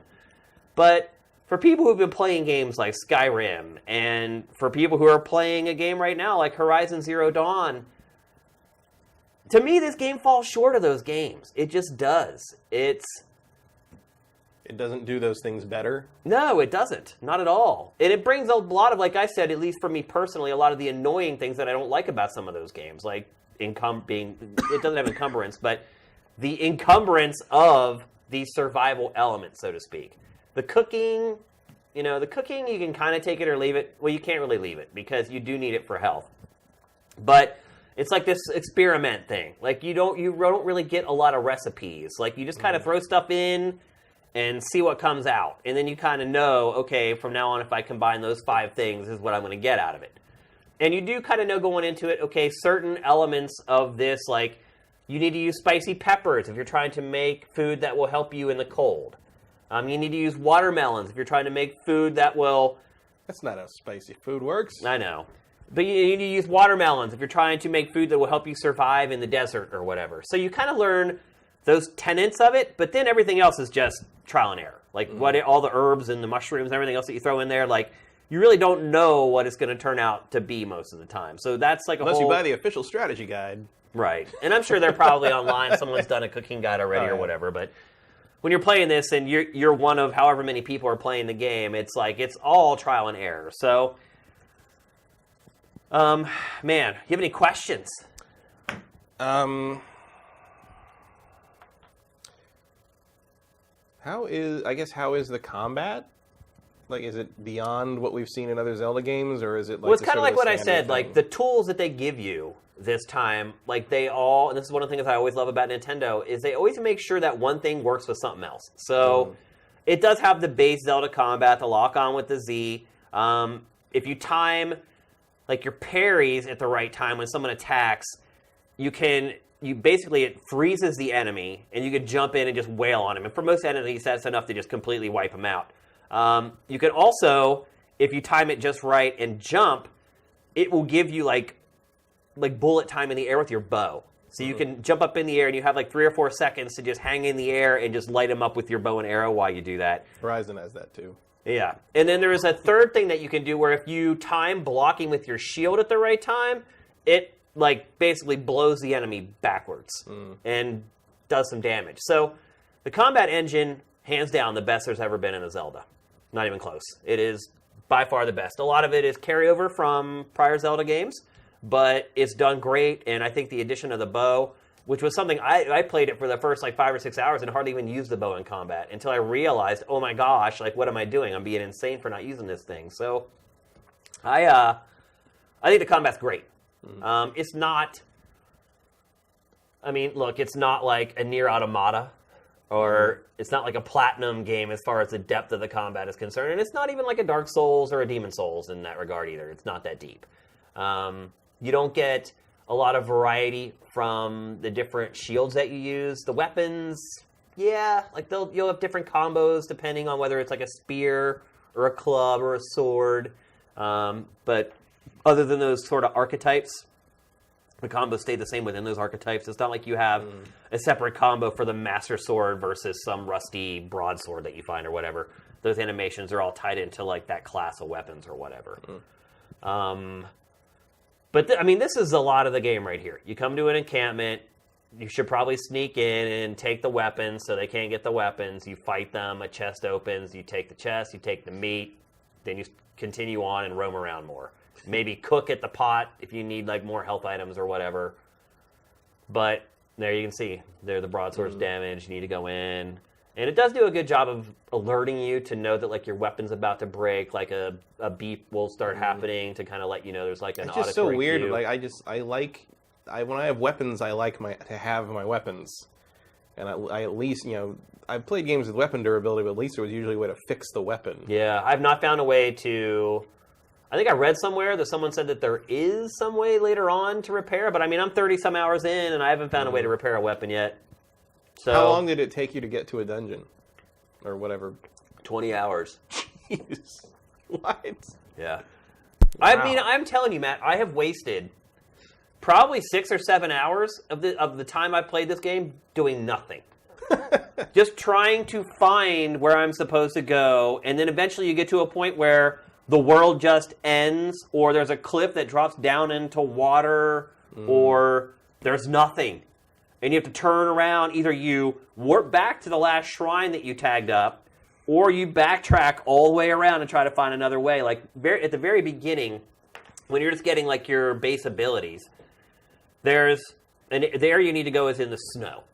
And there's like 3 ways to get to the snow. And this is one of the things I like about the game too, is that you're not always going to do things the same way as everybody else. So there was one way where if you came in from the back end, it was a longer trek to get there. But if you came in through the back end, the amount of time you had to travel in the cold was much shorter. So if you came in the back way, you could use like some food that you cooked up that would be enough to cover your ass while you ran from the warm part of the world through the cold part to get to where you needed to go. If you came in the other way, which was the easier way to get to, you had to trek through far more of the blizzard-like environment. So you needed basically new clothes to get through it that way. So it's like a cost-benefit analysis. Easy to get this way, but you need to close. You have to walk all the way around to go the other way, but you only need like some food to get to the spot you need to go to that way. And so in that way, like some of the stuff is pretty cleverly designed. Is there, and this might just be me not having paid attention to preview materials for a while, is there fishing? I have not fished yet. Is it in there? I have not seen a rod. I just use my bow and just shoot. It's easy. You just shoot the fish and just jump in the water and pick them up. Yeah, I mean, I have tons of fish. I just haven't used a fishing rod. I mean, that's a good question, though. I have not seen any footage of anyone else fishing either. because I kind of identify fishing with Zelda. Yeah. No, I have not fished with a rod anyway. With all the things in this game, it would be weird to leave fishing out. But... It is weird. It is really weird. But yeah, I mean, it's a lot of wandering around, trying to figure out where you're supposed to go, and then sometimes you think you're going the right way, and then you realize you're not going the right way, or sometimes you walk for like 20 minutes and get to a place where you just don't have the clothes that you need to go any farther. It gets really hot or it gets really cold, and you're like, okay, where do I buy these clothes, or where's the next cook? Like I've learned after a while to like start marking every cooking pot that I come across, because the game doesn't organically mark them on your map, and you need to know where they are, where the closest ones are. So every time I find a cooking pot, and this is the cool thing about the map, is you have a list of probably like 20 icons, and you can just drop them wherever you want. And so I have the star for my map is always a cooking pot. So every time I find one, I drop a star there. I know if I need to get health or or I need to craft some kind of an item to help me with the weather, I can go there and I can do it. So, I mean, I'll say this for... So does it not hold your hand much, or...? It really doesn't, no. I mean, there's certain parts where you have a mission and you complete one part of it, and then a waypoint pops up and you can follow it right to the next one. It's not like every quest is like, okay, here's this spot like 8 miles, like literally like 8 miles away in the woods. Just get there somehow. Like there are plenty of mission objectives where it literally is just like, now go here, now go here, now go talk to this person. So it's not like the whole game is obtuse, but it definitely does not hold your hand at all. Like this game is hard. That's maybe what I should have said at the beginning. Going back to prior Zelda games, I would play those games and maybe die like one time. I have died hundreds and hundreds of times in this game. From combat, from falling off ledges, from getting burned, from You name it. From the cold, from the heat. I mean, the other thing, too, that the way this game is set up is it's a little Souls-ish in that you can stumble into enemies that just annihilate you. Like, you can just be walking through the woods, and until you get a certain item that will show the number of hit points above the enemy's heads, it can be rough. Because you just see an enemy, and you're just like, oh, okay, this is the same guy I fought 50 times, and oh, no. Like, literally just one shot, and you're just dead. And that happens a lot in this game. And it is forgiving in that, like, when you die, you're not sent back, like, all the way to, like, Kakariko Village or whatever. You're sent to, like, a more recent kind of checkpoint area. But you can die out of nowhere. Just one attack from some of the enemies will kill you. The camera, like, a lot of times what I do is I find myself, like, I'll use the remote bombs whenever enemies are chasing after me, and I'll drop them and keep running, and I'll run towards the camera. And so the enemies are behind me, so I can see when they run across the bomb, I can detonate the bomb, and it blows them up. Problem is, when you're running at the camera, you can't see what's in front of you. So a lot of times I'm doing that, and I'll run right into an enemy, and they'll just whack me with one whack and just kill me. So, yeah, I mean, this is way more... This is definitely, maybe other than the first or second Zelda, the most difficult Zelda ever. It is not easy. Without a doubt, you're gonna die. And even once you master the combat and the timing of like the parries and everything, like you're still gonna die because sometimes you get just overwhelmed by a bunch of enemies at once. So let's see. Anything else? Any other questions you have? Is that like there's like a bunch of clothes and stuff on the horse there? Is that a horse you tamed and then decided to make your horse? You can keep the horse forever. Yep, and then you can whistle and he'll show up to the nearest point that he can get to. I think you saw. You can equip him with stuff. Vaguely, it's not like he has did weapons. Did you put that like blanket on him basically? Yeah. Yep, and you can see the shield there. This is actually kind of spoilery. This footage here a little bit. Is this your footage? It is, yeah. But I made sure that I stayed out of like the crazy areas that would give anything away. I wanted to make sure it was just kind of vanilla. So, but you can see how the horse works and how the horse will and will not go certain places. And the way you tame your horse is when you first get on the horse, anytime the horse does what you tell it to, you pat it. So if you say turn left and he actually turns left, you pat it. And if he's not doing what you don't want him to, you don't pat him. And that's how you eventually train the horse into becoming kind of your horse. There'll be like a little icon that pops up whenever you give him like a pat on the side or whatever. So pretty intuitive. I mean, most of the game is pretty intuitive. It doesn't need like a big instruction book. It doesn't have one at all. Right. And the menus do a good job, and there's lots of information in all the menu screens and everything. You spend a lot of time in the menus in this game, I guess is a good way to put it. Lots of time looking through your weapons, managing your food, managing your weapons, making sure you don't have some crappy old weapon in your inventory when you can pick up something else. It's like, it's that constant thing. Oh, I came across a new sword. Oh, your inventory's full. Let me go into my inventory and look at all the swords. Oh, I have this one sword that's only level 5. Let me get rid of that. And I get it back. I pick it up. Like, it's a lot of that type of stuff. There's a little bit of that in Horizon as well. Yeah, yeah, I mean, with Zelda, that's not really something that you did. There's no leveling up in this game. You never gain any levels, which de-incentivizes a little bit to go out and adventure because you're like, why am I doing this? Just to see what you can see? I mean, that's really the motivation for most of the game. Maybe that's the best way to put it, is that there's just not a lot of motivation to go out into the wild. Because what's the reward? You never level up. Your weapons never level up. At a certain point, you don't really get anything new. I mean, you're basically going out to try to find new clothes. No, there's no achievements? No, there's no achievements. Or what does Nintendo call them? Nothing. There's no achievements. Well, they have a couple games where they do have like in-game achievements or whatever. They had a name for it. It's called like patches or something like that. I can't remember what it was. Oh, right. Yeah, like the arcade thing they did. And stuff. Yeah. But there's no internal like Xenoblade had like a game like not system wide but just like in the game they had an achievement there's nothing like list. that. No. Nope. Yeah, I mean that's the thing. It's like going off of the main quest. Once you've completed the main quest, you're not leveling up anything. You're not leveling up Link. You're not leveling up any of his weapons. It's, part of the game is kind of managing your weapons and saying, okay, well, I have this level 50 club. that I want to save until I fight the boss, but you're going to do that anyway. Like, you've always done that in Zelda games with, like, your arrows, basically. Like, oh, I'm not going to use my fire arrows until I get to a boss or whatever. And you do a lot of that in this game as well. So, again, it's a great game.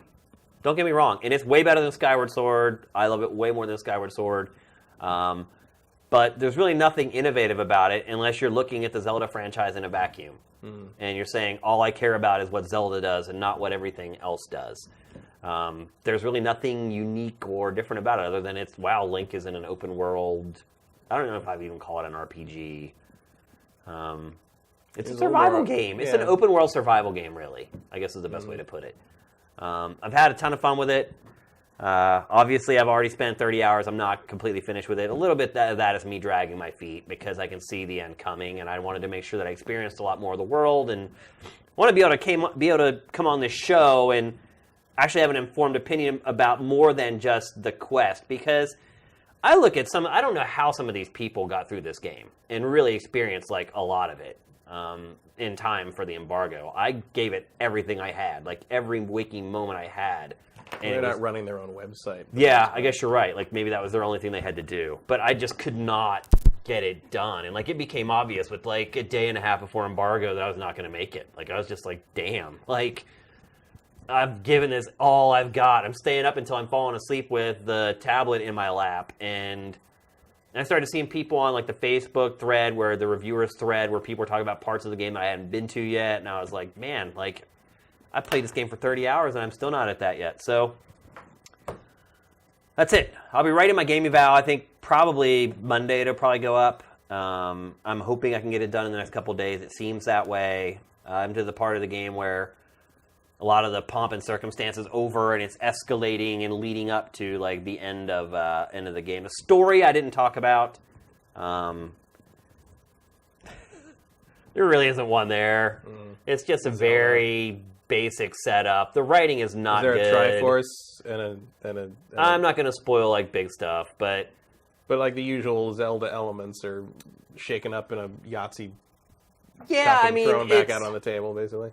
It's Zelda and Ganon. I mean, it's they find some other little weird quirk for it to happen again, but ultimately Ganon has Zelda. You're trying to rescue Zelda. The writing is not good, which is odd for Nintendo. And usually the translations from the Treehouse are impeccable. It's not good. And the voice acting is not good, Matt. Not all of it's bad. But there are some lines where literally they emphasize the wrong parts of words. And I'm just like, who listened to this and was like, okay, let's get another take of that. Like, stuff like that. And I mean, it is like the first Zelda that's fully voiced and all that. So I'm willing to cut them a little bit of slack. But I was disappointed in the story. The story's kind of for kids, I guess is the best way to put it. Chat's saying that somebody's already done a 1.5 hour speed run. Yeah. Yep. Wow. Yeah. Well, you can run straight to... And there's some things you have to do to, like, be able to fight and win the fight, but you can. Like, you can jimmy that last little area that you're in to get what you need to finish the game, like running straight to the boss.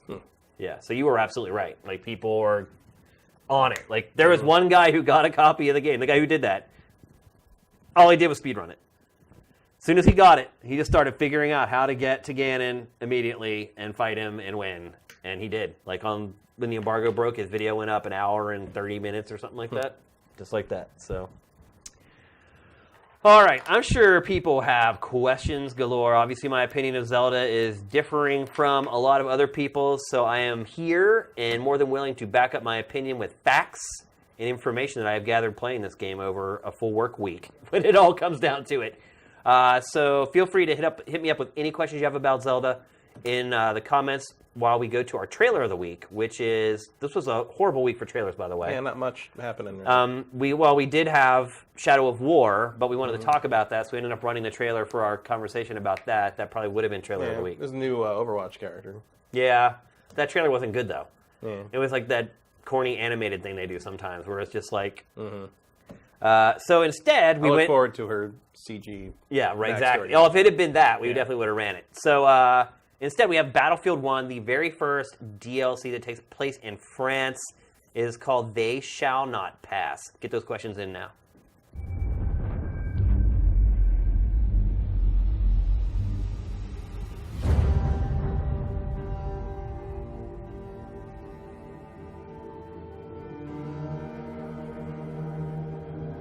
bons enfants de la patrie. Aux armes, citoyens. Entendez-vous dans les campagnes mugir ces féroces soldats. Ils ne passeront pas.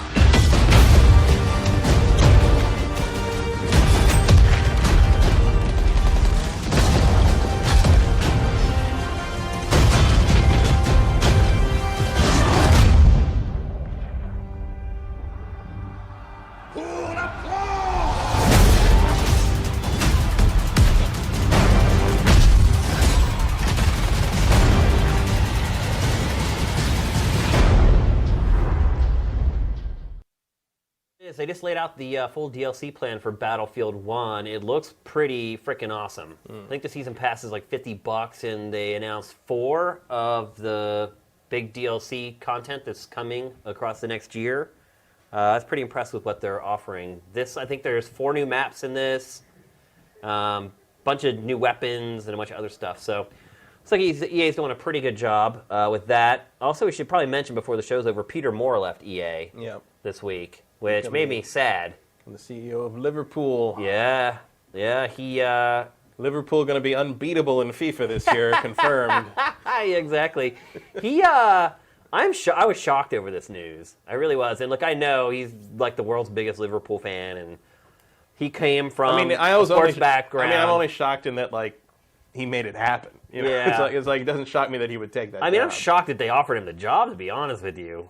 I mean, dude, he's running a soccer team after having worked in video games for like 30 years. Business is a business. I guess I was shocked on a number of levels.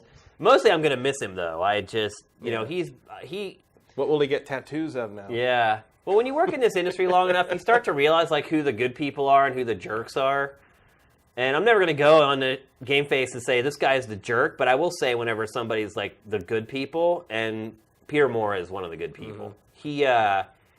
He could walk through E3, and any person would say his name, he would stop and talk to him. I have seen it over and over again. I've seen it doing interviews with him, waiting for the interview to start. People come up, and he'll just sit there and talk to him. He was always forthright in his interviews. He never had these canned answers. There was never PR people with him whenever you did interviews with him. He was just like, I don't need you. I got this. And consequently, you would get actual interesting quotes out of him when everybody else is just go, here's a press release, you might as well read it because that's all I'm going to say. Literally, I've had people say that to me. And Peter Moore was never that way. And, he's from the OG. He came from Sega.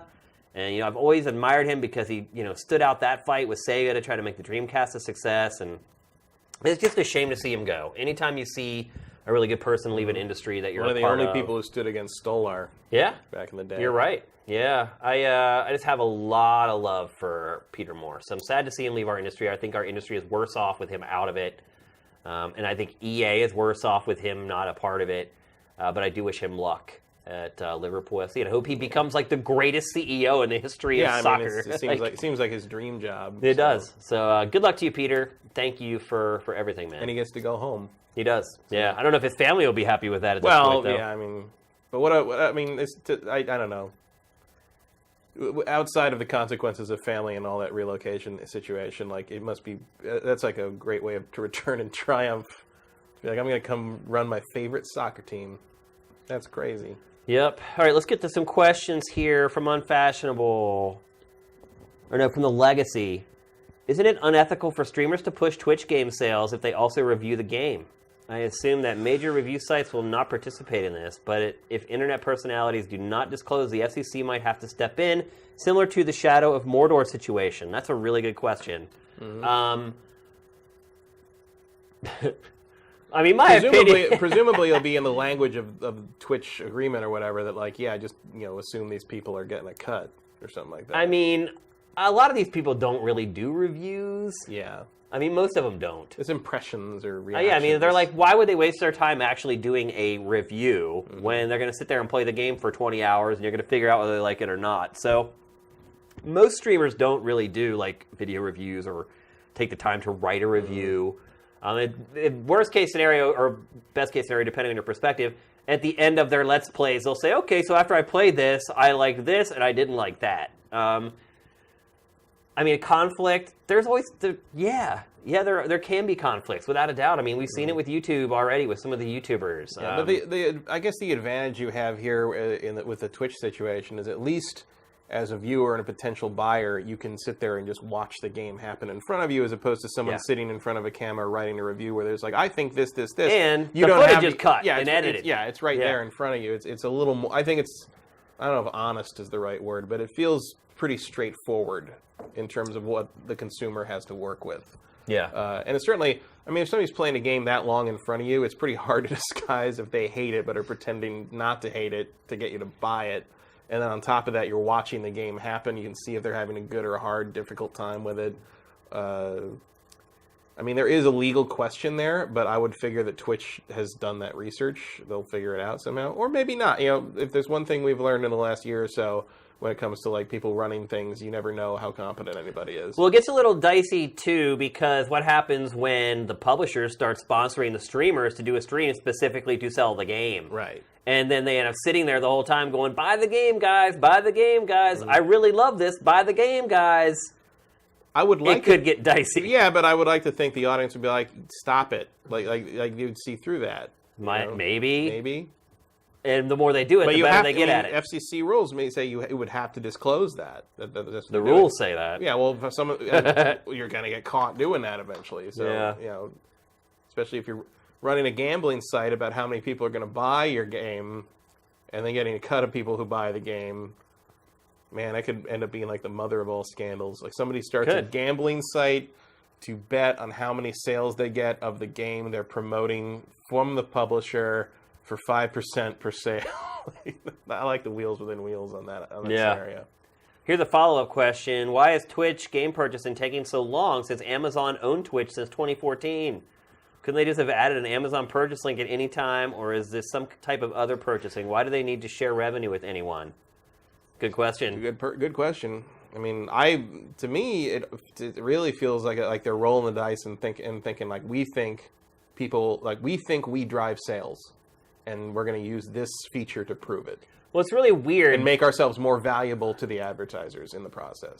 The weird thing about this, and again, a great question, is that, you know, we can add Amazon links to Sifted and get kickbacks from Amazon for driving people to Amazon. Not 5%, mind you, nowhere near that. It's like 1/20th of a percent or something like that. But if you're a big site like GameSpot or IGN, where you can drive millions of people to buy games, you can actually make money off of that. For us, not so much. But it's odd that Amazon has worked with other partners like that, and in its own property, it hasn't brought that to fruition until now. It's a great question. It makes no sense whatsoever. Why Amazon hasn't done it? No clue. I really have no answer for that. I don't know. Why it wouldn't have done it immediately. Like, that should have been its play right away as soon as it bought Twitch. Like, that should have been a part of the roadmap that, like, here we are 3 years later, and finally it's implementing it. I don't know. Good question. You've managed to stump us. That doesn't happen very often. Yeah, I don't really have I mean, you'd have to ask them. Here's one from Cheater Hater. Is there anything in Zelda that would fall under the connectivity subscore on Sifted? Nope, nothing. It is not connected to the interwebs in any way, shape, or form, other than whenever the DLC starts coming. But otherwise, I have not finished the game, so I don't know for sure if maybe when you finish, if it doesn't upload like your final results to a leaderboard. That's possible, because I haven't finished the game yet. But there's no play, there's no cooperative, there's no any kind of connectivity with the game at all. So yeah, that will definitely be a category that will get hurt on the Game Eval. Iwakara No asks, would you recommend Zelda over Horizon based on your experience with both games? We haven't both played both games. Right, that's the problem. So Neither one of us have played both. I will put it. I will say this. I did play 30 minutes of Zelda at E3 last year, but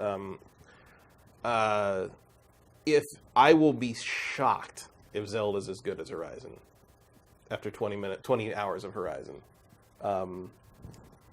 Both off of what I've seen and off of what you've described. Although, like, when you're talking about how it feels aimless and there's no reason to go look for these things, that's all I do in these games. Oh, so then you're going to love Zelda. It sounds like it's right up my alley, so we'll see. But there's really no reward for doing this, man. In Zelda. Yeah, well, none. but it's like you're also talking about the guy who will wander through every cave he finds in Skyrim, even though there's never anything good at the end of any of those stupid caves. Right. But like, I do it anyway because I just like to poke my head into things, basically. Got you. I guess I would be, I would be the James in Silent Hill sticking his hand in the hole just to see if there's a key in there, even though there's probably just a monster going to bite your hand off. So, what you describe about Zelda there, like, sounds pretty good to me. But we'll see if that lack of incentive becomes a problem. Unfashionable. Shane, what letter grade would you give Zelda right now? You sounded quite negative. Is that your overall impression of the game, or just being counterpoints to the rave reviews? The latter, definitely. I'm just trying to temper expectations for people. I feel like these reviews have people thinking that it's like this infallible, most amazing game ever created, and I don't even think it's close to that. Again, that's why I kept saying over and over, it is a great game. I am enjoying it. I'm having fun. I've played it for 30 hours. I don't want to stop. That's why I keep repeating it over and over, because a lot of times what people will do after a show like this is they'll just take the negative. Like, people never want to hear the positive things that I said about the combat or any of the other stuff that I really liked about it. They always say, oh, well, he didn't like this. And so, yes, I am trying to be kind of the counterpoint to the other reviews because they have no criticism in them at all. I mean, if you read these other reviews, they find nothing wrong. It's just everything is awesome. Everything is awesome. This is great. This is what I wanted forever. And I don't agree with that. I think there are plenty of faults in the game. So I was just pointing out, because there are some things that are deal breakers for people. Some people don't like to play survival games. Some people don't like to have to watch a meter and make sure that they're not too cold or they're not too hot, or some people don't like being in the middle of a fight. I already do that in real life. I don't need to do that. So yeah, I am playing a little bit of devil's advocate just for the people who actually want to hear the truth about the game before they buy it. So, what did I just see? That was already, we did unfashionable. Does the horse in Zelda swim? From Pharaoh Doll. No. The horse does kick ass, though. Like, it will. Oh, yeah. Well, one, if you're on the horse, you can't get hurt. Like, if you use your sword from the back when you're on top of the horse, it's like one-hit kills, basically. And the horse will also attack your enemies. Like, there was one time, it was awesome. I was fighting one of the, what are they called, goblins or moblins, I think what they're called. Yeah. And I hit him with a club, so he, like, flew back. He landed right at the butt end of the horse. He stands up, and then the horse kicks him. It knocks him, like, flying and kills him. Wow. That's actually if you override a machine to be your mount in Horizon, they will fight with you. Yeah. And I didn't know that until I was hiding from some creatures, and I left my horse kind of sitting on the path, and the creatures came looking for me and saw that the thing, this was an overridden creature, and they started attacking it. And it just turned around and kicked and just killed them all. Like, I just sat in grass and watched my horse destroy all these things I was hiding. Yeah, I've seen the horse actually go after enemies too, like actively like run after them and like attack them. The other thing to keep in mind with the horses too is the speckled horses, or horses with multiple colors, are easier to tame, but ultimately their abilities won't be as good. Any horse that's all pure of one color is harder to tame, but ultimately it will be a better horse. So keep that in mind whenever you're making your way out in the wilds. That is a funny question, though, by the way. Is Breath of the Wild the Dark Souls of Nintendo from Killzone 310? No. I mean, it's not that hard. It's not like you make one mistake and you die. You can. I mean, there are enemies. If you end up in the wrong place at the wrong time, they can take you out with one shot, no problem. And there's some like mini bosses you come across in the woods that literally will run after you and just kill you. But it's not like every enemy really has the ability to kill you. As long as you're, again, once you get the item that shows the hit points above the enemy's head, that helps a ton, because you can kind of keep yourself out of trouble by looking at that. But as long as you keep the enemies that you're fighting within kind of the conceivable range of your powers, it doesn't play like Dark Souls or anything like that at all. It's much more forgiving. Fanvar says, Matt and Shane, hello from Greece. What's up? I'm actually maybe coming to Greece this year. Yeah. Do you think that Fallout is going to come out for Switch? Do we know anything? No. We do not know anything. if Fallout comes out for Switch, it would probably be like New Vegas. Yeah, exactly. Three-year New Vegas. Right. And look, which would be New Vegas okay. is awesome. Yeah, it's a great game. Yeah, I might buy New Vegas for Switch. There's no way even Fallout 4, which is not impressive graphically by any stretch of the imagination, even that. I mean, after playing Zelda, my expectations for games that are coming to Switch are really low now. Like, you can just see it. It just struggles. It's just not very powerful. Like, you see Zelda. It's that same texture over and over again. And I guarantee if you spin that camera around quickly away from that green hill and show the rest of the world, it'll just turn into a slideshow. I mean, that's really where it bogs down the most, is when you're using the camera, and you have to use it a lot, and you go from showing a very tight, like, confrontation to, like, the rest of the world is, like, behind you. And it has to quickly draw, like, Death Mountain and everything. That's whenever it'll start to bog down. Or if you have the camera kind of pointed down in a forest, and then you come into this opening and you see a lot of the world, then it'll start to bog down as well. So, unfortunately, the Switch just does not have the horsepower that I think we all had hoped that it would. So, all right, we'll answer a couple more. No problem, Pharaoh Doll. He said his friend needed to know if the horse swam. Unfashionable. We got pricing for NVIDIA GeForce 1080 Ti at $699, which even NVIDIA said is faster than their Titan X Pascal. Do you have any interest in upgrading your PC?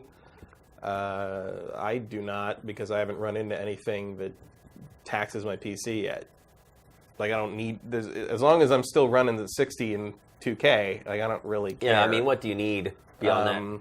The only game I've run into that has problems running at full res at full 60 is Rise, which is really Rise's problem more than my computer. It's just it's a bloated game that wasn't very well optimized. Sorry what's happening with Crytek right now, but like, so I don't feel a need to upgrade because I just don't, I upgrade my computer when I start seeing like most games. I'm like, oh, I have to run everything on medium spec, so I'm going to have to upgrade. So yeah, I don't see me upgrading my PC for quite some time still. Yep. All right, one last question.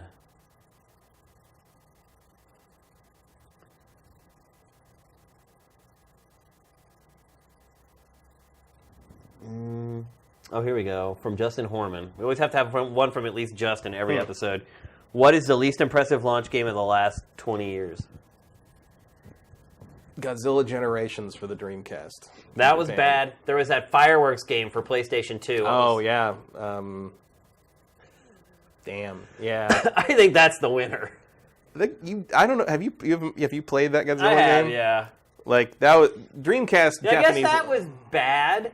The Fireworks game was just a dumb idea. At least there was other It was things executed to play. okay. Like, At least there were other things to play on Yeah. the PS2. Like the Dreamcast Japanese launch was Godzilla Generations, Pen Tri Isolon. right. That's right. It was awful. July, a terrible survival Yeah. horror game, and Virtua Fighter 3 Team Battle, which was Right. great. But Yeah. you can only play a fighting game so long Right. before you're like, and then, like Godzilla Generations is like move a giant stiff Godzilla character through. It was bad. Yeah, it was not good. But Godzilla Generations will always be my go-to worst launch game for anything. That's pretty hard to beat. The PlayStation 2 launch was pretty terrible. Just in general. I don't think, in terms of terrible launches, I don't think anything beats the Japanese Dreamcast and the Saturn. Yeah. So, I mean, Sega really had a rough couple of goes there. And that was the last go. And that was the end of it, yeah. All right, that's going to do it, everybody. Hopefully next week we'll have like some... Fantavision, that was it. That's That it, was yep. yeah. Hopefully next week we'll have some more impressions on some other Switch stuff. Right now, Nintendo still only just sent us Zelda. We never got 1-2 Switch or any of the other launch stuff. So hopefully over the coming week I'll finish Zelda. I'll be able to get on Horizon and give that a little bit of a go and get on some more of these launch games. Yeah, I guess So- next week we'll have your impressions of Horizon and my Your impressions of Zelda. Zelda. We'll just do it all flip-flop. Yeah. We'll make it shorter next week, obviously, since we discussed so much this week. But we have one more thing before we go. As always, we have our next member to Sifted Elite. And there he is, Mr. McWomble. You deserve a break today, my friend. Welcome to Team Green. Thank you for your donation. Much appreciated. So that'll do it for this episode. GameFace episode 77 is in the books. The double sevens should bring us luck in some way, shape, or form. Oh. Maybe it'll solve the world's Joy-Con problems. It's a tall ask. It is a tall ask. That was just my Joy-Con problems. Yeah, Like, that's no good. Joy-Con Okay, problems. fair for enough. me. When you get yours Yeah. today, it's going to work flawlessly. Done and done. Double sevens. Everyone have a great weekend. GameFace is up and out.